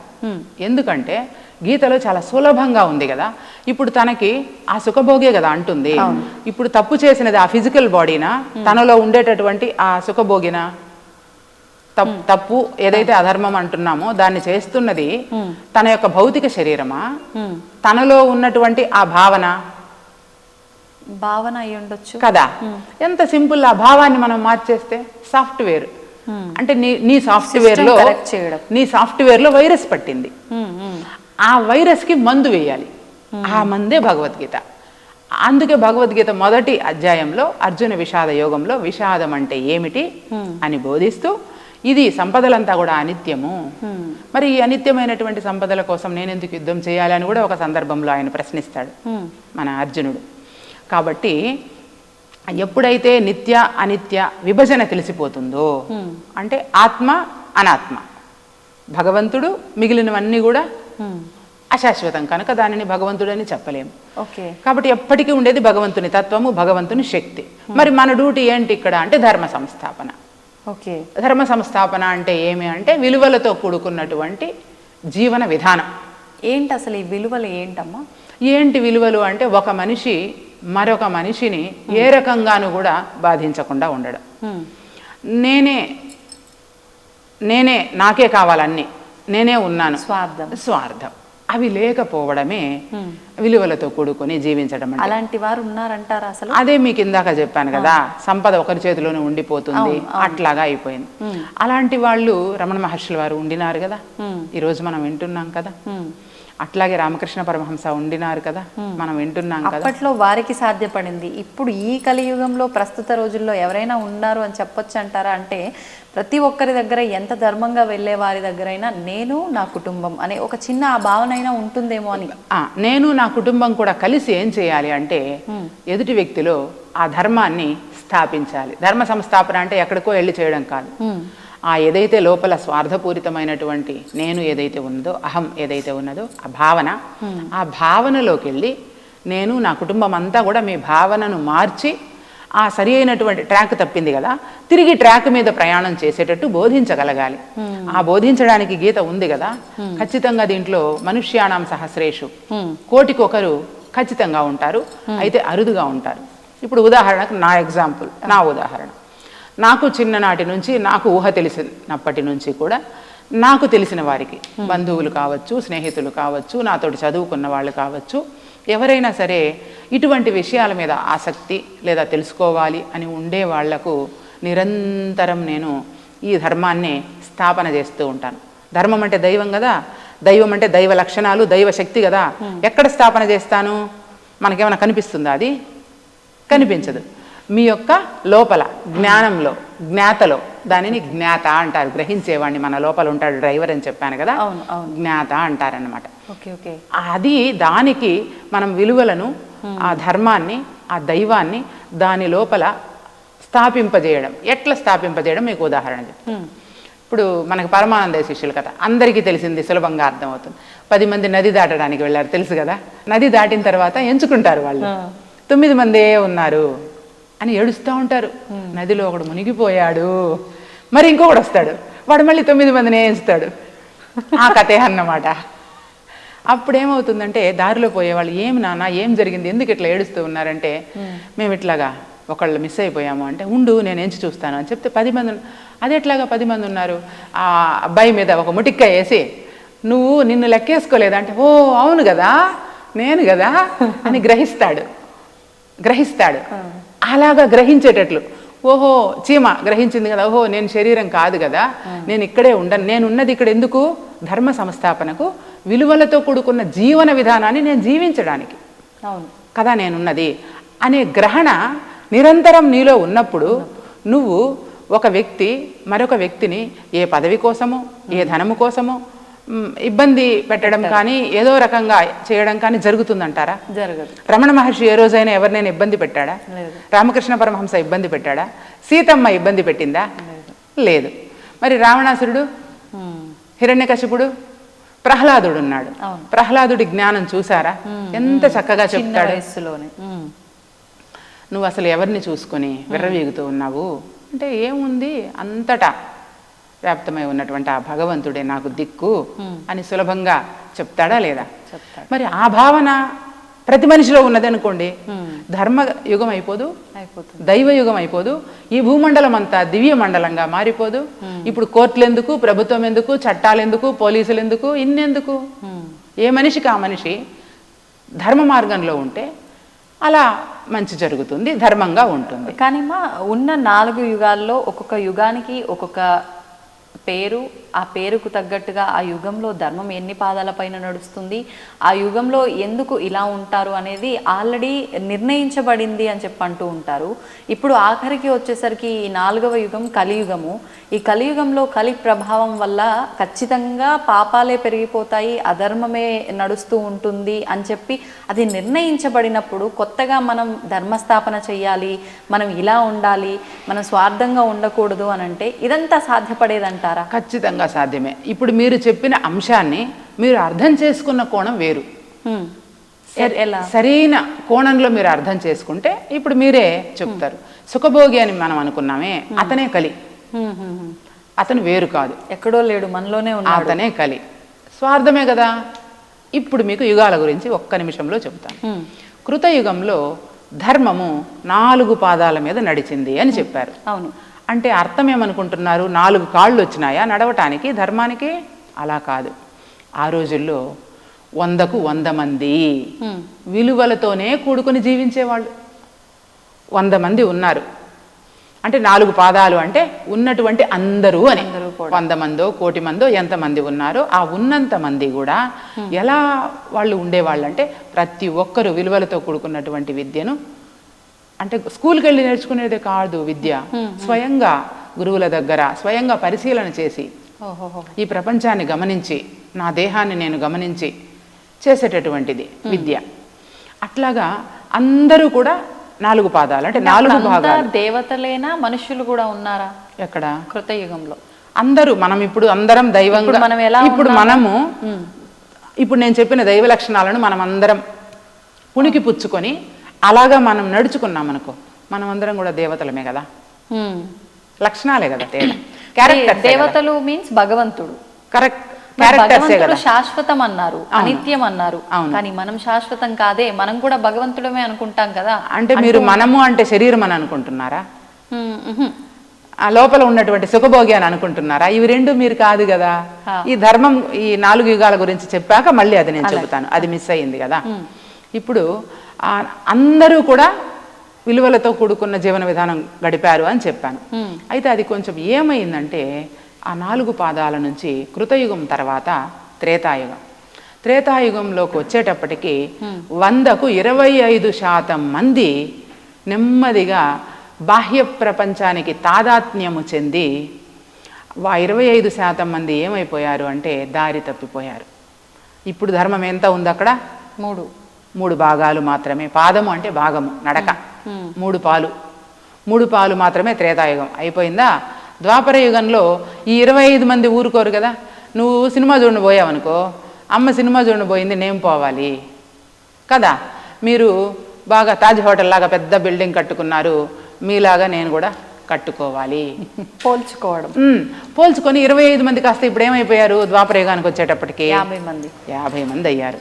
ఇప్పుడు ఇదేంటిది? కలియుగం. ఇప్పుడు ఏమైపోయారు? ఒక్క పాదమే. అంటే 75% పాపం పెరిగిపోయింది. 75% వాళ్ళల్లో స్వార్థము, పాపం అనేది ఎక్కడుంది? వేరుగా ఉంది. ఎడన్నా పాపాన్ని ఎత్తి చూపిద్దామా? చేతిలో చూపించగలమా ఇది పాపమని? చేస్తున్న పనుల్లోనే అది భావంలోనే ఉంది. వైరస్ పట్టుంది కదా, నీలో ఉన్న నేనుకి, సాఫ్ట్ కాపీకి వైరస్ పట్టి ఉంది. దానికి మందు వేసుకోలేదు కనుక, ఆ దిశగా వాళ్ళ ఆలోచనలు కొనసాగలేదు కనుక, పొద్దున్నుంచి సాయంత్రం వరకు భగవద్గీత చెప్పుకుంటే లేదా చదువుకుంటే నాకు డబ్బులు వస్తాయా? కరెక్టే, రావు కదా. అదే ఆలోచనలో ఉన్నారు అని ఆలోచనల్లో ఉంటారు. అయినా అది ఎందుకు? ఇప్పుడు నా కొడుకుని కలెక్టర్ని చేయాలి, నా కూతుర్ని ఐఐటిలో సీటు తెప్పించి చేయాలి అంటే, నా కూతుర్ని నా కొడుకుని జ్ఞానులుగా తయారు చేయాలి అని అనుకుంటూ ఉండేవాళ్ళు ఎంతమంది? చాలా. కాపీలు కొట్టించైనా లేకుంటే డబ్బులు లంచం ఇచ్చైనా కూడా నా కొడుకు నా కూతురు పెద్దగా అయిపోవాలి కదా. సో అందువల్ల ఇప్పుడు కలియుగంలో ఆ సుఖభోగి అనేవాడు అందరిలోకి అంటువ్యాధిలాగా వ్యాపించిపోయినాడు. వైరస్ కదా అది. ఆ వైరస్ వ్యాపించిపోవడం వల్ల ఇప్పుడు కలియుగంలో 25% ఒక భాగం అని మీరు అంటున్నా, కలియుగం ఆరంభంలో అది ఉండేదేమో 25%. ఇప్పుడు అంత శాతం ఉందా? కలియుగం ఆరంభమై 5160 సంవత్సరాలు అయింది ఈ రోజుకి. ఈ సంవత్సరానికి 2025 ఈ నెల వరకు, ఈ సంవత్సరానికి 5000. ఓకే. మరి ఇప్పుడు ఆ పర్సెంట్ కూడా తగ్గిపోయింది. మీరు ఒక పాదం అని కూడా ఇప్పుడు చెప్పలేరు. ఒక పాదంలో కూడా మళ్ళీ కొంత తగ్గిపోయింది. ఎందుకంటే ఇప్పుడు 75 మంది వైపు తిరుగుతారా మనుషులు? నేను ఒక్కదాన్ని ఉంటే నా వైపుకి వస్తారా? ఎక్కువ మెజారిటీ ఎటుంటే. ఎందుకంటే వరలక్ష్మి ఊహ తెలిసినప్పటి నుంచి కనిపించిన వాళ్ళకంతా ధ్యానం చెప్తుంది. ఎన్ని ప్లాట్లు కొనింది, ఎన్ని బిల్డింగులు కట్టింది, ఏం చేసింది, నా దగ్గరికి ఎందుకు వస్తారు మనుషులు కదా. అట్లాగా మనము ధర్మం అంటే దైవం, ఈ విధంగా పాదాలను మనం అర్థం చేసుకుంటే కృతయుగం, త్రేతాయుగం, ద్వాపరయుగం, కలియుగంకి వచ్చేటప్పటికి ఇప్పుడు అరుదైపోయారు. ఇప్పుడు ఒక చిన్న సందేహం, అంటే ఇప్పుడు ఈ కలియుగంలో 75% మంది ఆలోచన విధానం కొంచెం వేరే రకంగా ఉంది కాబట్టి ఎక్కువగా వీళ్ళ సైడే మొగ్గు చూపి ఉన్న 25లో కూడా వీళ్ళ సైడ్కి రావడం జరిగింది. మరి ఇప్పుడు ముందు వాటి గురించి తీసుకుంటే కూడా యుగాల గురించి ఇదే గనక మనం ఫాలో అయ్యి ఉంటే, ఫస్ట్ కృతయుగంలో 100కి 100% మంచి వాళ్ళు అయినప్పుడు అసలు పాపం చేసే వాళ్ళలాగా భావన రావటానికి కానీ, ఆ రెండో యుగంలో వచ్చేసరికి కొంత పర్సెంట్ తగ్గడానికి అసలు ఆస్కారం ఎక్కడుందని తగ్గిపోయింది? ఎట్లా ఉందంటే, ఒకప్పుడు గురుకుల పాఠశాలలు ఉన్నాయి, మీకు తెలుసు కదా. ఆశ్రమాలు, గురుకుల పాఠశాలలు ఉండి పిల్లలందరూ కూడా 16, 17 ఏళ్ళు, 18 ఏళ్ల వరకు ఎక్కడ చదువుకునేవారు? ఇప్పుడు కాన్వెంట్లు ఎన్ని వచ్చాయి? ఇవన్నీ ఎప్పుడు మార్పు చెందింది? అలాగా ఒక మనిషిలో కలిగినటువంటి ఒక కలి భావన, స్వార్థ భావన ఒక మనిషి నుంచి మరొక మనిషికి ఎప్పుడు పాకింది అనే విషయం కూడా చాలా స్పష్టంగా భగవద్గీతలో 4వ అధ్యాయంలో ఉంది. క్రమ పద్ధతిలో చెప్పారు ఏ విధంగా అంతరించిపోయింది విద్య నెమ్మదిగా. ఇప్పుడు ప్రభుత్వ పాఠశాలలు కూడా వెళ్ళిపోయాయి కదా, ఇప్పుడు ప్రైవేటు పాఠశాలలు వచ్చాయి. మరి ఇంక కొన్ని రోజులకి ప్రభుత్వ పాఠశాలలు ఉంటాయా లేదా అన్న కూడా సందేహం ఉంది ఇప్పుడు. అవునా కాదా? ఇంకా కొన్ని రోజులకి ఈ మాత్రం విలువలైనా ఉంటాయా లేదా అని కూడా సందేహమే మనకి. ఆ విధమైనటువంటి మార్పు, ఆ స్వార్థము ఏ ఒక్కరిలోనో కలగడం వల్ల అలాగా అందరికీ అది వ్యాపించింది. ఓకే ఓకే, అంటే అది ఎలా మార్పు మొదలైందో కూడా తెలియని విధంగా ఒక రకంగా మార్పు మొదలైంది మనకు తెలుస్తూ ఉంది కదా. ఒకప్పుడు ఉన్నటువంటి విధానం ఇప్పుడు ఉందా? జీవన విధానం లేదు లేదు, మారింది, మారిపోతుంది. అలాగా మారుతున్న సమాజంలో మనము ఎదగడానికి, మనము మారుతున్న సమాజంలో ఎదిగే దిశగా మనం ఏదైనా మిషనరీస్ కనిపెట్టడం కానీ, విద్యలో చేయవలసినటువంటి మార్పులు కానీ చేయాలి. కానీ అది ఎదుగుదల పేరుతో అధఃపాతాళానికి వెళ్ళిపోయేటట్లుగా ఆ మార్పుకి సంబంధించినటువంటి భావనలు కలగడం వల్ల ఈ విధంగా అంటే కాలక్రమేణా మార్పు రావటం సహజము, ఆ మార్పుకు తగ్గట్టుగా మనిషి మారటం కూడా ముఖ్యము, కానీ ఎలా మారుతున్నాము అనేది మాత్రం ఖచ్చితంగా చూసుకోవాలి. అది చూసుకోవాలి. ఓకే, అది మనకు క్రమ పద్ధతిలో ఇది నేర్పిస్తుంది అన్నమాట. 1వ అధ్యాయంలో ఇది మనకు తెలిసేది, నిత్యమేది అనిత్యమేది. అట్లాగే 2వ అధ్యాయంలో సాంఖ్యయోగం. సాంఖ్యము అంటే జ్ఞానం అన్నమాట. అంటే సాంఖ్యయోగంలో ఒక మనిషి ఇప్పుడు దారి తప్పిపోయాడు, ట్రాక్ తప్పిపోయాడు. ఎలా ఆలోచన చేసి ఏ విధంగా మనల్ని స్వీయ అధ్యయనం చేస్తే మనము మంచిగా మారతాము అనేటటువంటి క్రమ పద్ధతి 72 శ్లోకాల్లో క్రమంగా చెప్పాడు. అంటే నీ యొక్క ఇంద్రియాలను నువ్వు నీ లోపల ఉంచుకోవాలి. అంటే కంట్రోల్ అంటారు, అది కంట్రోల్ కాదు. నీ యొక్క ఇంద్రియాలను అవి ఎలా ప్రవర్తిల్లుతున్నాయో నువ్వు గమనించాలి. ఎవరు గమనించాలి ఇప్పుడు మళ్ళీ? వాడే కదా, సుఖభోగి గమనించాలా, కలి గమనించాలా. ఆడు గమనించి గమనించి గమనించి ఇటువంటి భగవద్గీత, రమణ మహర్షి ఇటువంటి వాళ్ళను చూసి నేను ఇప్పుడు ఎక్కడున్నానబ్బా, అవును కదా నేను దారి తప్పిపోయి ఉన్నాను, ఇప్పుడు నేను దారిలోకి రావాలంటే ఓకే ఈ క్రమ పద్ధతిని నేను అనుసరిస్తే నేను దారిలోకి వచ్చేస్తాను కదా అనే భావన.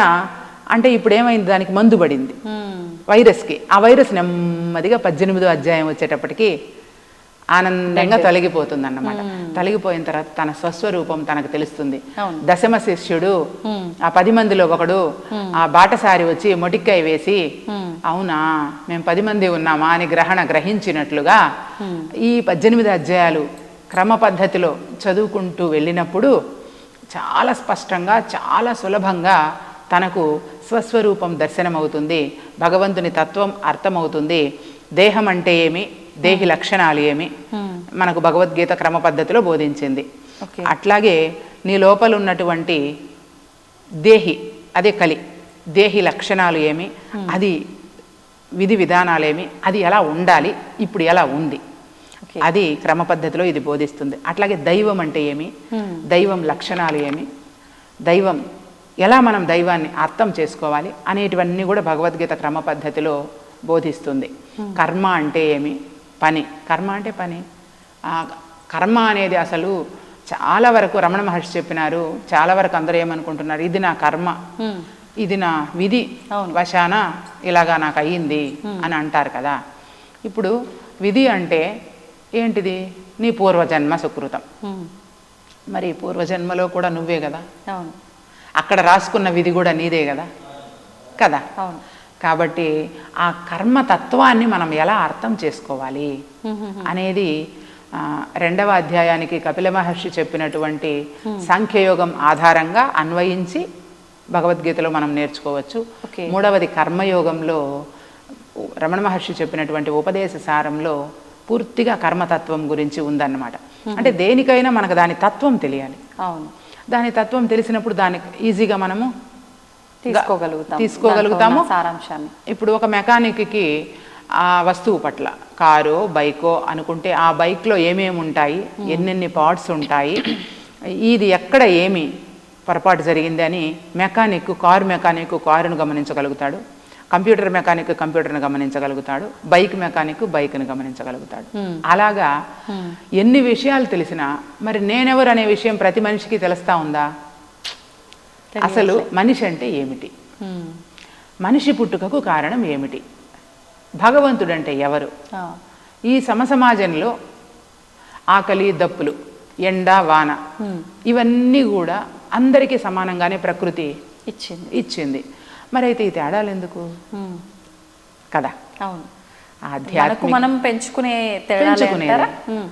ఆధ్యాత్మికతకున్న అర్థమే తెలియక అంధుడైపోతున్నడమ్మా మనిషన్నవాడు, మతము లోకహితము అన్నమాట మరచి మత ఘర్షణల మధ్య మనిషి కనుమరుగవుతూ కదా. అంటే ఈ ఘర్షణలు ఇవే సరిపోతుంది. అసలు మతం అంటే అభిప్రాయం, మీ మతం ఏంటి, మీ అభిప్రాయం ఏంటి అని అర్థం. ఇన్ని మతాలు లేవు కదా, ఉన్నదంతా మానవాళి, అందరూ మానవులందరూ ఒకటే మతము. మరి ఇవి ఎక్కడి నుంచి వచ్చాయి? అంటే అసలు గీతలో మతాల గురించి ఏమీ చెప్పబడి లేదమ్మా? చాతుర్వర్ణ్యం మయా సృష్టం గుణకర్మ విభాగశః. అంటే అందరూ కూడా 4 వర్ణాలను 4 జాతులుగా, అంటే క్షత్రియులు, బ్రాహ్మణులు, క్షత్రియులు, వైశ్యులు, శూద్రులు క్రమంలో చెప్పుకోవాలనుకుంటే బ్రాహ్మణులు, వైశ్యులు, క్షత్రియులు, శూద్రులు. మరి ఇవన్నీ కూడా మన కోసం మనం ఏర్పాటు చేసుకున్నాం. మనము మన కోసం ఓకే ఏర్పాటు చేసుకున్నాం. అంటే ఒక టీం, ఒక కుటుంబం అంటే ఒక ఇంట్లో ఒక యజమాని ఉండాలి కదా. మనకు అన్ని సరుకులు తెచ్చిపెట్టడానికి, మనల్ని అన్ని చూసుకోవడానికి ఒక యజమాని ఉండాలి. ఒక స్కూల్లో ఒక టీచర్స్ అందరూ ఉంటారు, కానీ ఒక ప్రధాన ఉపాధ్యాయులు ఉండాలి. అట్లాగే కళాశాలలో మనకు అధ్యక్షులు ఉండాలి, లెక్చరర్స్ ఎంతమంది ఉన్నా అధ్యాపకులు ఉండాలి. అట్లాగా మనకు మన కుటుంబంలో ఒక పెద్దగా ఉన్నట్లుగా మనం ఒక సమూహం. ఇప్పుడు ఇది భగవద్గీత ఆధ్యాత్మిక క్షేత్రం, బ్రహ్మపథం భగవద్గీత ఆధ్యాత్మిక క్షేత్రం. ఈ క్షేత్రంలో మేము ఒక 100-150 మంది మేము కలుస్తూ ఉంటాం అనుకుందాం.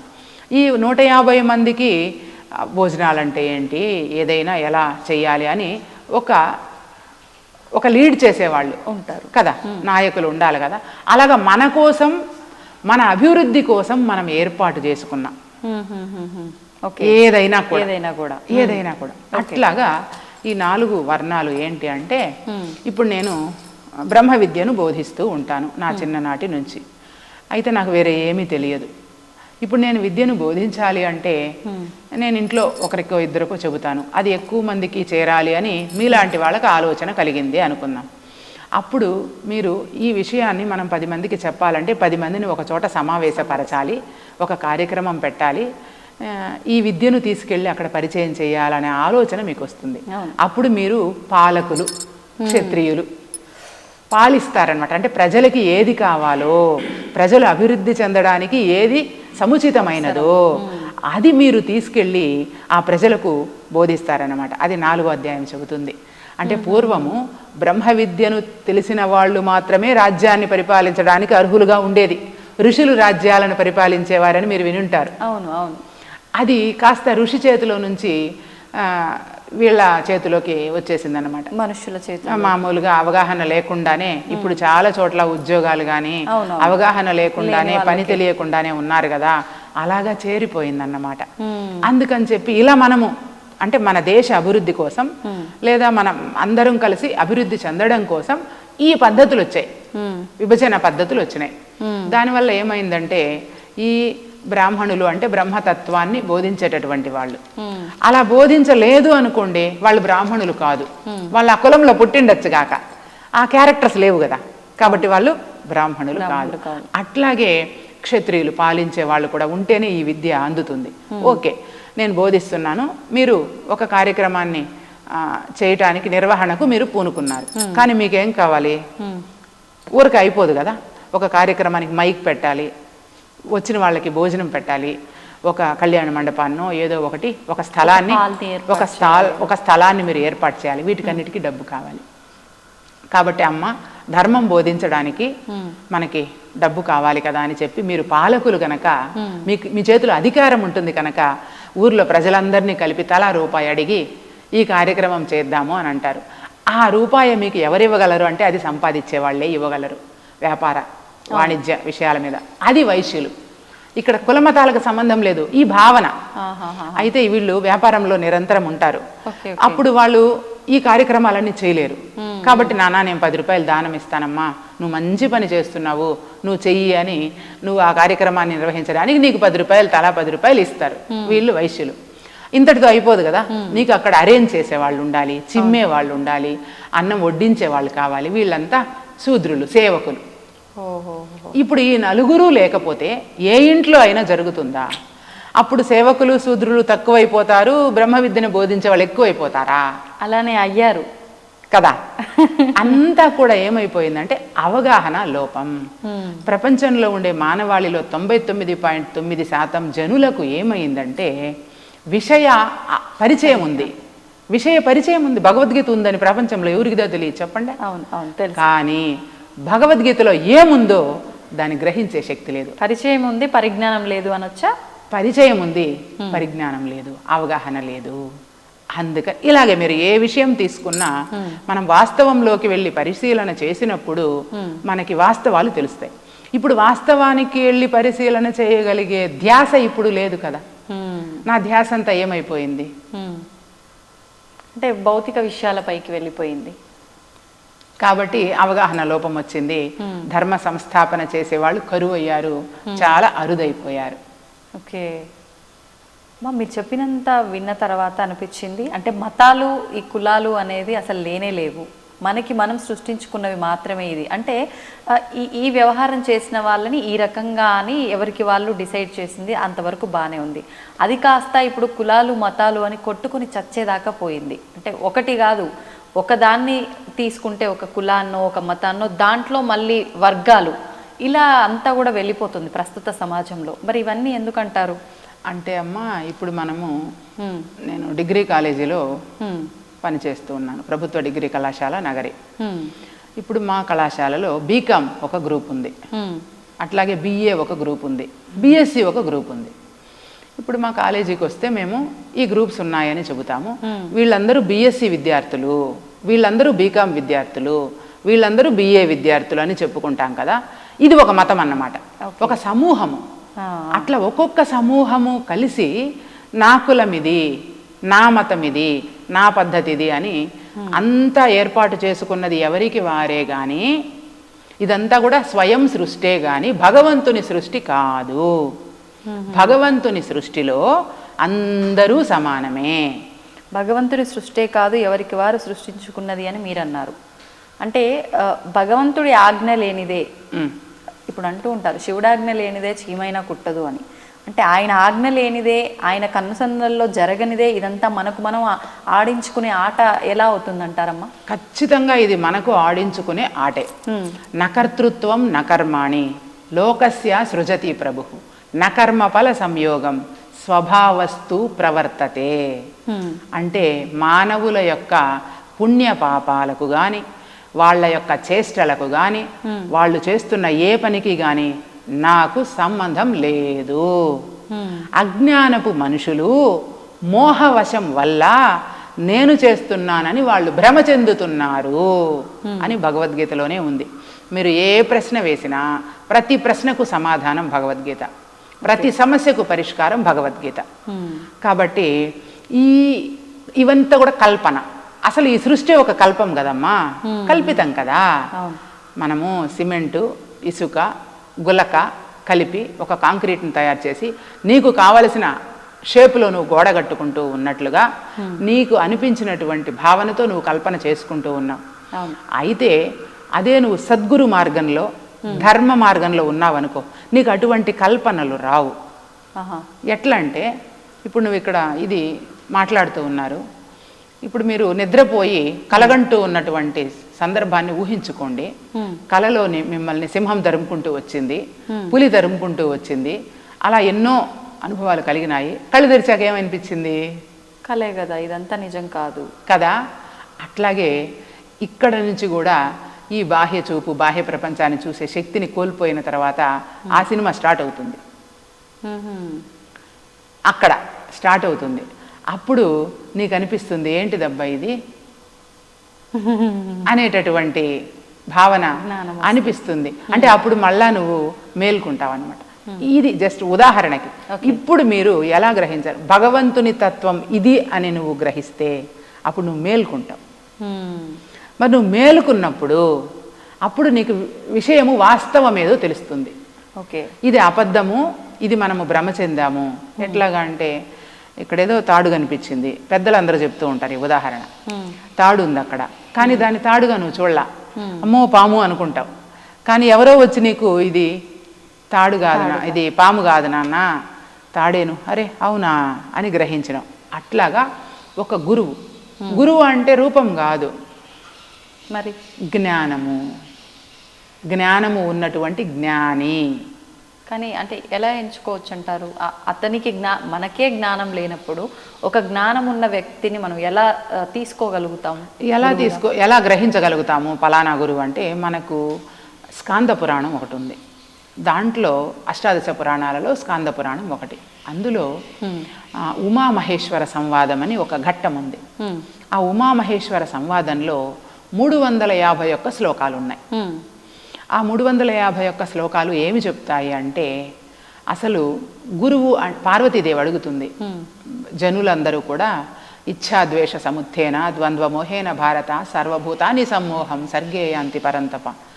ఇది భగవద్గీతలో ఉన్న శ్లోకం.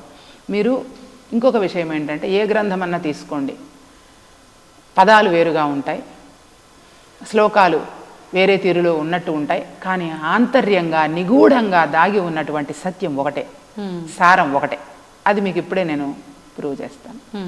అయితే ఆ గురుగీతలో చెప్పు ఉన్న విషయం ఏంటంటే, పార్వతీదేవి అడిగిన సందర్భంలో జనాలు మనుషులందరూ కూడా ఎందుకు ఇలా భ్రాంతితో ఉన్నారు కదా, వాళ్ళ వాస్తవాన్ని వాళ్ళు గ్రహించలేకపోతున్నారే, ఈగ ఇల్లలుక్కుంటూ తన పేరు మర్చిపోయినట్లుగా తెలుసుకోలేకుండా ఉన్నారు కదా, ఏం చేయాలంటే వాళ్ళు పరమగురువుని పట్టుకోవాలి, పరమగురు మార్గంలో నడవాలి అని చెప్తారు. మరి మానవులకు తెలియదు కదా, కనిపించిన ప్రతి ఒక్కరిని గురువుగా అని అనుకుంటారు కదా. గురువు అంటే జ్ఞానము. ఎట్లా మీకు ఇది మీరు ప్రూవ్ చేసుకోవాలి అంటే, మీకు ఎట్లా రూఢి అవుతుంది అంటే, అజ్ఞాన తిమిరాంధస్య, మీకు అందరికీ తెలిసిన శ్లోకం, జ్ఞానాంజన శలాకయ కదా. అజ్ఞానము అనేటటువంటి చీకటి ఎవరి చేత పోతుంది? జ్ఞానాంజన శలాకయ, జ్ఞానము వల్ల పోతుంది.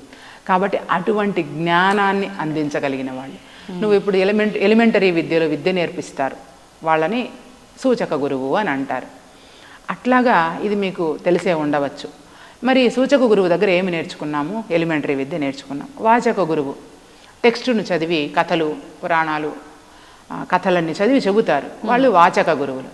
సోహం అని ఏకాక్షరి, ఓం అనే ఏకాక్షరము, సోహం అనే ద్విత్వాక్షరము, పంచాక్షరము, ద్వాదశాక్షరి, ఈ విధంగా మంత్రాలు ఇస్తూ ఉంటారు, వాళ్ళను బోధక గురువు అంటారు. మరి ఆ తర్వాత నిషిద్ధ గురువు. ఎవరిని నిషిద్ధ గురువుగా చెప్పచ్చు? మంత్రాలు యంత్రాలు తంత్రాలు ఏవో చేస్తూ ఉంటారు, వీళ్ళందరినీ నిషిద్ధ గురువుగా చెప్పచ్చు. ఈ విభజన మీకు తెలిసిపోయింది అనుకోండి. తర్వాత 5వది విహిత గురువు. విహిత గురువు అంటే భగవద్గీత చదువుకుంటే మంచిది, బ్రహ్మపదం భగవద్గీత ఆధ్యాత్మిక క్షేత్రంలో భగవద్గీత నేర్పిస్తూ ఉన్నారంట, అందులోని మూలాల్లోకి వెళ్ళి అని ఎవరైనా చెప్తారు. అలా చెప్పి దారి చూపించే వాళ్ళు విహిత గురువులు అన్నమాట. విహిత గురువు. ఆ తర్వాత బ్రహ్మజ్ఞాన గురువు. అంతా ఒకటే అంతా అని చెప్తారు బ్రహ్మజ్ఞాన గురువులు. ఎట్లాగా ఒకటే అంతా అంటే, చతుర్వేద గురువు గారు చెప్పారు చూడండి, చీమకు అంతా ఒకటే అంతా వేదాల సారం ఇదే అని చెప్పి పంపించేశారు కదా అని చెబుతారు.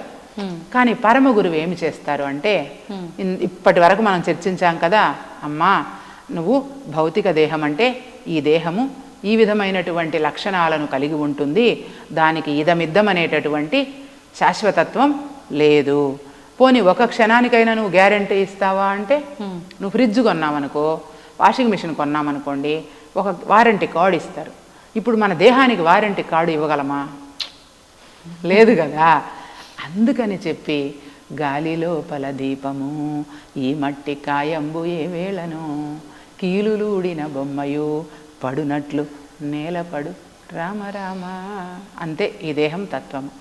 అందుకని చెప్పి దేహం, దాని యొక్క ఫంక్షన్స్, విధి విధానాలు, అట్లాగే నీలో ఉన్న డ్రైవర్ దేహి, దాని యొక్క విధి విధానాలు, భగవంతుడు భగవంతుని లక్షణాలు, అది నీకు అర్థం చేయించి, రమణ మహర్షి చెప్పినటువంటి నేనెవరు అనే ప్రశ్నను నీకు అనేక సాక్ష్యాలతో, రుజువులతో, శాస్త్రాలతో, ప్రమాణాలతో నీకు రుజువు చేయించి, నీకు నీకే గ్రహింపచేయగలిగినటువంటి వారెవరైతే ఉన్నారో వాళ్ళు పరమ గురువులు. ఓకే. ఆ పరమ గురువు అంటే మళ్ళీ గురువు అంటే జ్ఞానమే, రూపం లేదు, నామం లేదు. ఆ జ్ఞానం ఎక్కడుంటుందో ఆ జ్ఞానాన్ని తీసుకుంటే ఈ భూమండలం అంతా కూడా ధర్మంగానే ఉంటుంది, సత్యంగానే ఉంటుంది, ఉన్నది ఉన్నట్లుగానే ఉంటుంది. కానీ కల్పితాలకు, కల్మషాలకు, దేనికి కూడా అవకాశము ఉండదన్నమాట. అందుకనే మనం మన దేశాన్ని లేదా మన ప్రపంచాన్ని, మన తోటి వారిని అందరినీ కూడా ప్రశాంతంగా ఉంచడానికి మనము దానికి ఏదైతే మార్గం ఉందో దానిని మనం ఎంచుకోవాలి. దేని ద్వారా ప్రశాంతత వస్తుంది చెప్పండి చూద్దాం. నేను ఒక 4 కార్లు కొనుక్కుంటాను, దాని ద్వారా నాకు ప్రశాంతత వస్తుందా? ఇంకో దాని మీద ఆసక్తి కలగనంత వరకు మాత్రమే ప్రశాంతత.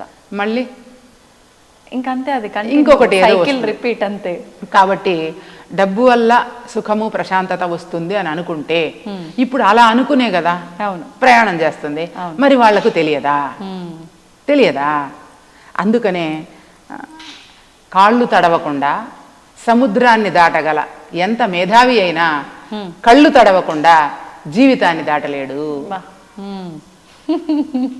కాబట్టి దుఃఖం అనేది ఎంత మేధావైనా కావచ్చు కాక ఆ మనిషికి దుఃఖం అనేది ఎప్పటికీ ఉంటూనే ఉంటుంది.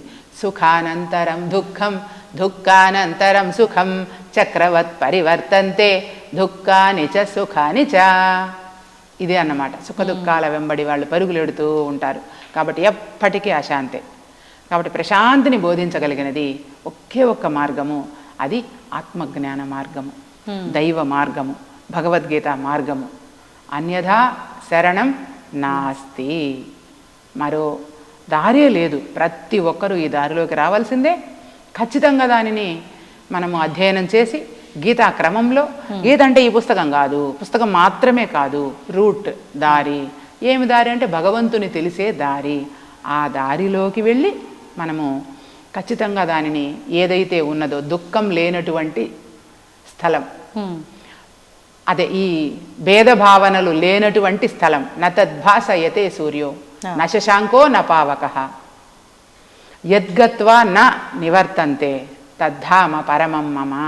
అక్కడికి వెళ్ళాలి. భేదభావన లేనటువంటి భావనలో మనం ఉన్నప్పుడు ఈ భూమండలం దివ్యమయమవుతుంది. అప్పుడు ప్రశాంతతతో కూడుకున్నటువంటి జీవన విధానం ఉంటుంది. ఈ విలువల విద్యతో కూడుకున్నటువంటి విద్యను ప్రతి ఒక్కరికి మనం పాఠశాలని కళాశాలలని కాకుండా ప్రతి ఒక్కరికి మనం దానిని చేర్చగలిగినప్పుడు ఆ లోపల ఉన్నటువంటి కలిని జ్ఞానంతో తొలగించగలిగినప్పుడు, కలి అనే వైరస్ని జ్ఞానంతో మనం తొలగించగలిగినప్పుడు మాత్రమే మనిషి ప్రశాంతంగా ఉండగలడు. శశాంతిమధిగచ్చతి అని బ్రహ్మపథం చెబుతుంది.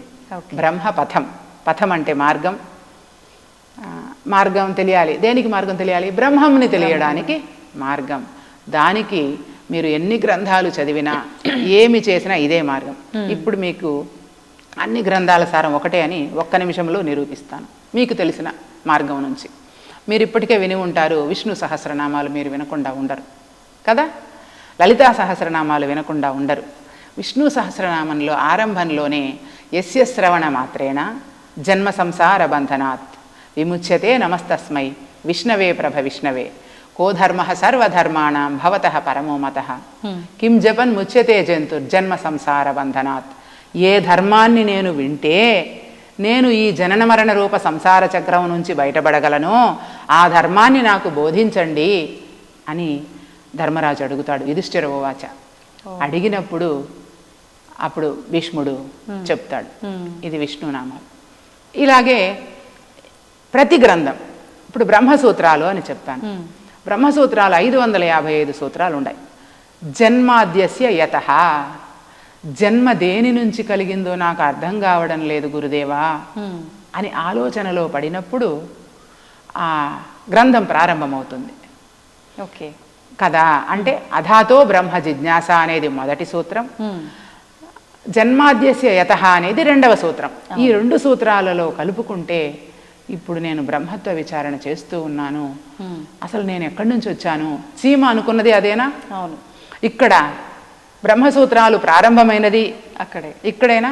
విష్ణు సహస్రనామాలు ప్రారంభమైనది అక్కడేనా? అక్కడే కదా. ఇప్పుడు భగవద్గీత, ధర్మక్షేత్రే కురుక్షేత్రే సమవేతాయుత్సవ మామక పాండవాశ్చైవ కిమకుర్వత సంజయ. ధర్మక్షేత్రం అంటే ఈ ధార్మిక శరీరం. ఓకే. కురుక్షేత్రం అంటే మీకు ఇందాక చెప్పానే కలి, అతను. మరి అయితే నువ్వు ఈ ధర్మ సంస్థాపన కోసం వచ్చిన ధార్మిక శరీరంలో ఉన్నావు కదా, మరి ఏం చేసావు ఇక్కడికి వచ్చి? ఎవరు నువ్వు తెలుసుకున్నావా అని ప్రశ్నిస్తుంది. మీరు భాగవతం ఆరంభంలోకి వెళ్ళినా ఇలాగే ఉంటుంది.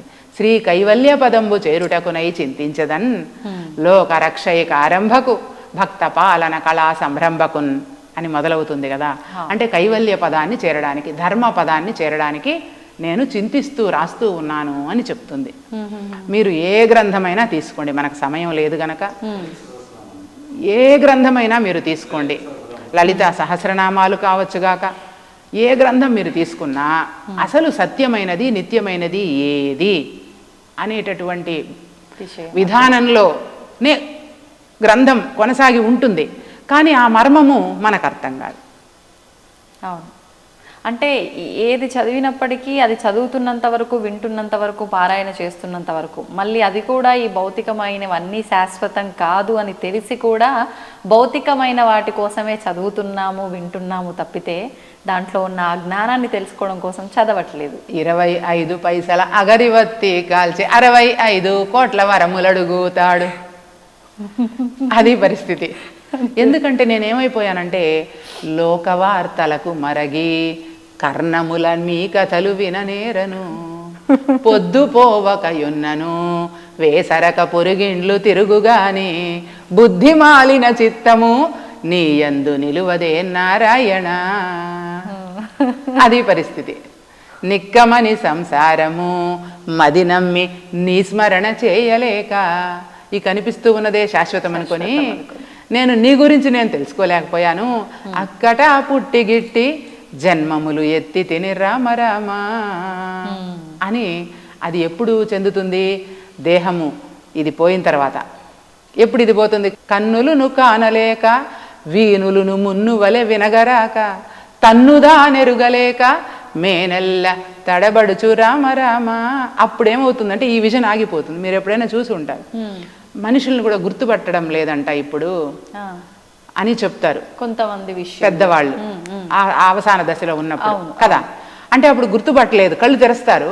మనం వెళ్ళి నిలబడ్డామంటే అవ్వా నేను ఎవరో చెప్పవ్వా, నేను మనవరాలు వచ్చాను చూడవ్వా, కూతురు వచ్చాను చూడమ్మా అని అన్నప్పుడు కళ్ళు తెరుచుకొనే ఉంటుంది అమ్మ అవ్వ. అవును, కానీ చూడగలుగుతుందా? చూస్తారు కానీ గుర్తుపట్టలేరు. అంటే అప్పుడు ఏమైంది? అప్పుడు ఇప్పుడు నేను చెప్పినవన్నీ అది తలపోస్తుంది అన్నమాట.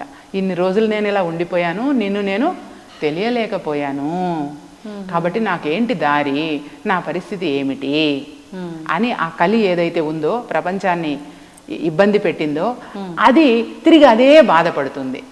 ఇది విడిచిపోయిన తర్వాత ఇది విడిచిపోతుంది కదా. ఏ విధంగా విడిచిపోతుంది? ప్రకృతి సహజ సిద్ధంగా దాని ధర్మం ప్రకారం అది విడిచేస్తుంది. అది విడిచిన తర్వాత దేహం ఉన్నంత వరకు ఏం జరిగింది?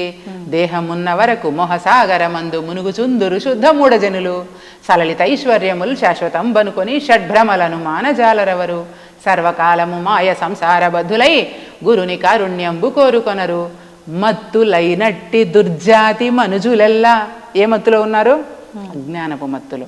మత్తులైనట్టి దుర్జాతి మనుజులెల్లా నిన్ను కనలేరు మొదటికే నీరజాక్ష.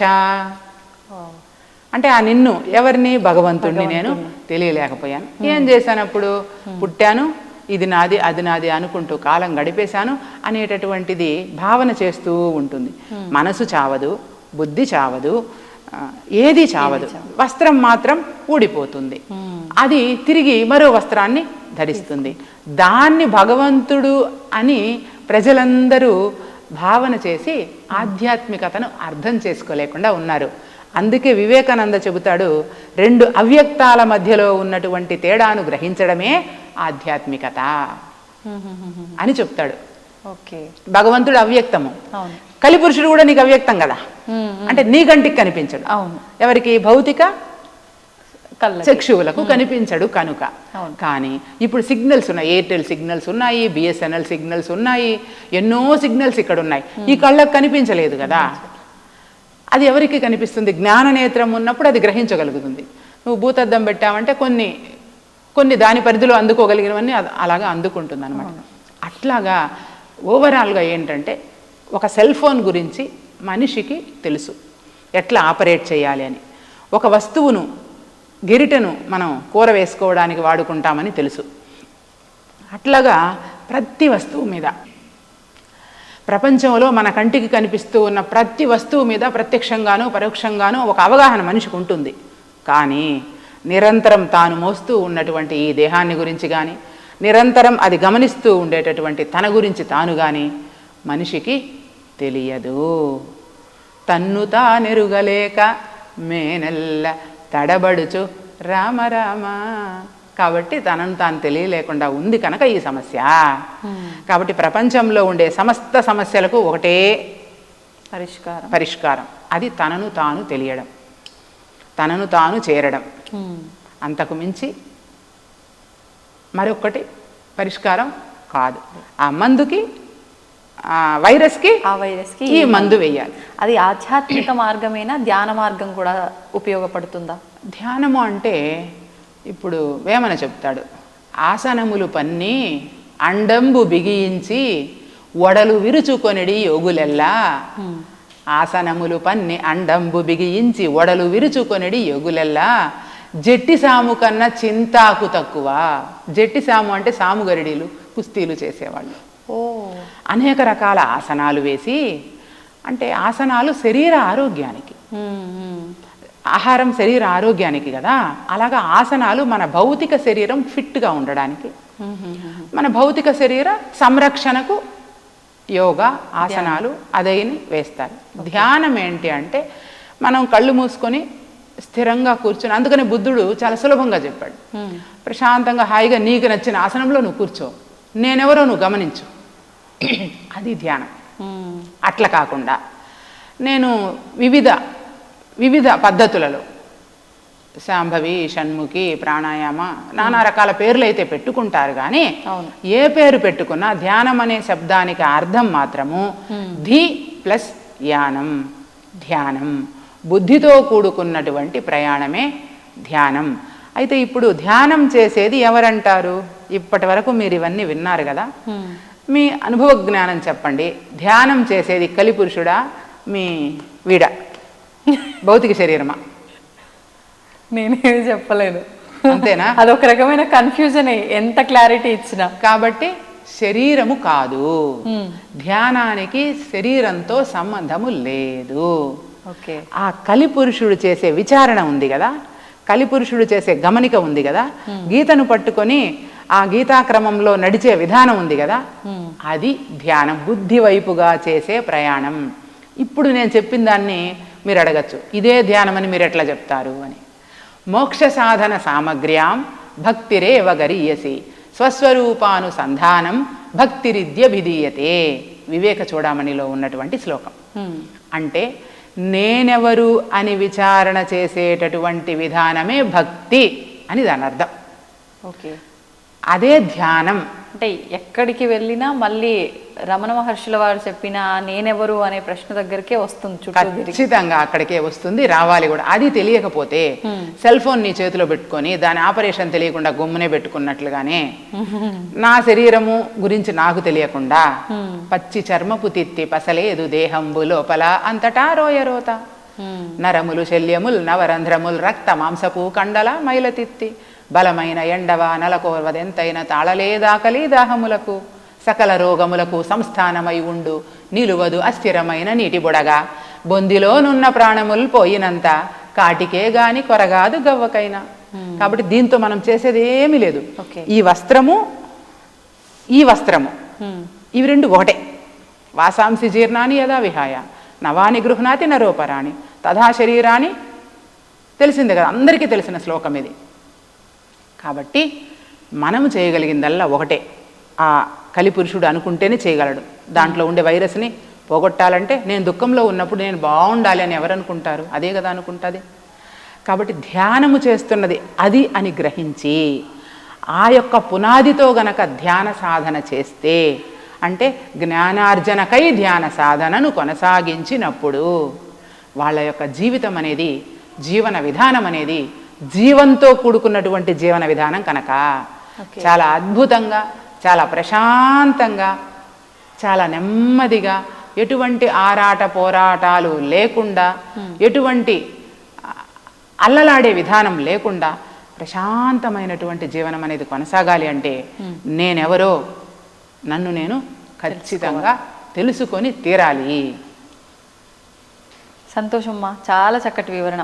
మనం మొదలుపెట్టిన దగ్గర నుంచి చివరి వరకు కూడా నేనెవరు అనే దానిపైనే మన ఇంటర్వ్యూ అంతా కొనసాగింది. అంటే దీన్ని బట్టే మనం అర్థం చేసుకోవాలి, మనం ఎంత మాట్లాడుకున్నా కూడా ఫస్ట్ మనం తెలుసుకోవాల్సిన సమాధానం ఒక్కటే. సమాధానం దొరకాలి అంటే ఫస్ట్ మనకు మనం ప్రశ్న వేసుకోవాలనేది మాత్రం క్లియర్గా అర్థమవుతుంది. అంతే విధంగా మీరు కూడా చాలా చక్కటి వివరణ ఇచ్చారు.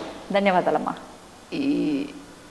ఈ నేనెవరు అనే విషయాన్ని తెలియజేయడం కోసమే ఈ పుణ్యక్షేత్రంలో తిరుపతిలో ఈ బ్రహ్మపథం భగవద్గీత ఆధ్యాత్మిక క్షేత్రాన్ని నిర్మించి ఇక్కడ ప్రతి నెల 2వ శుక్ర శని ఆదివారాలలో 3 రోజులలో భగవద్గీత అధ్యయనం ఆచరణ అనే అంశం మీద 3 రోజుల శిక్షణా శిబిరం జరుగుతుంది.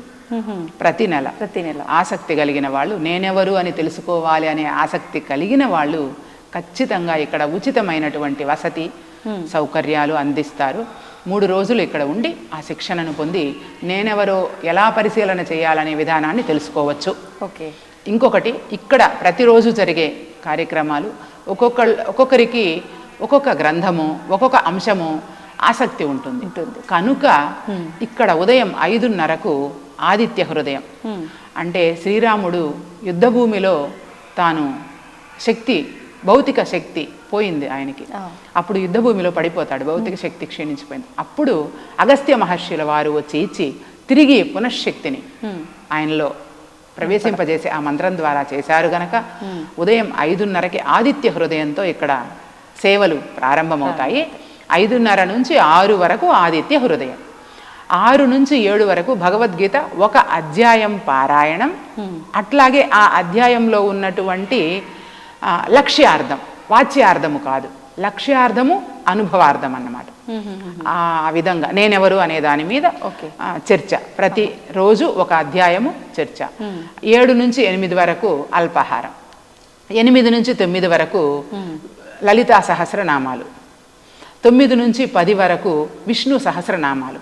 అంటే కొంతమందికి అదే నచ్చుతుంది, దాని ద్వారానే నేనెవరో నేర్పించడం. ఇప్పుడు కుమ్మరివాడు వచ్చాడు అనుకోండి, ఆయనకి ఇవేమీ తెలియదు, మట్టి కుండ, దీంతోనే ఆయనకి నేనెవరో పరిశీలన చేసే విధానం మనం చాలా సులభంగా నేర్పించచ్చు. దాన్నే భగవద్గీత తత్వవిత్తు. ఇప్పుడు వ్యవసాయం చేసే వాళ్ళు వస్తారు, వాళ్ళకి ఇవేమీ అవసరం లేదు. నువ్వు పొలంలో విత్తనాలు చల్లుతావు కదా, చల్లినప్పుడు కలుపు మొక్కలు వస్తాయి. ఆ కలుపు మొక్కల్ని నువ్వు పీకకపోతే ఆ పంట ఏమవుతుంది?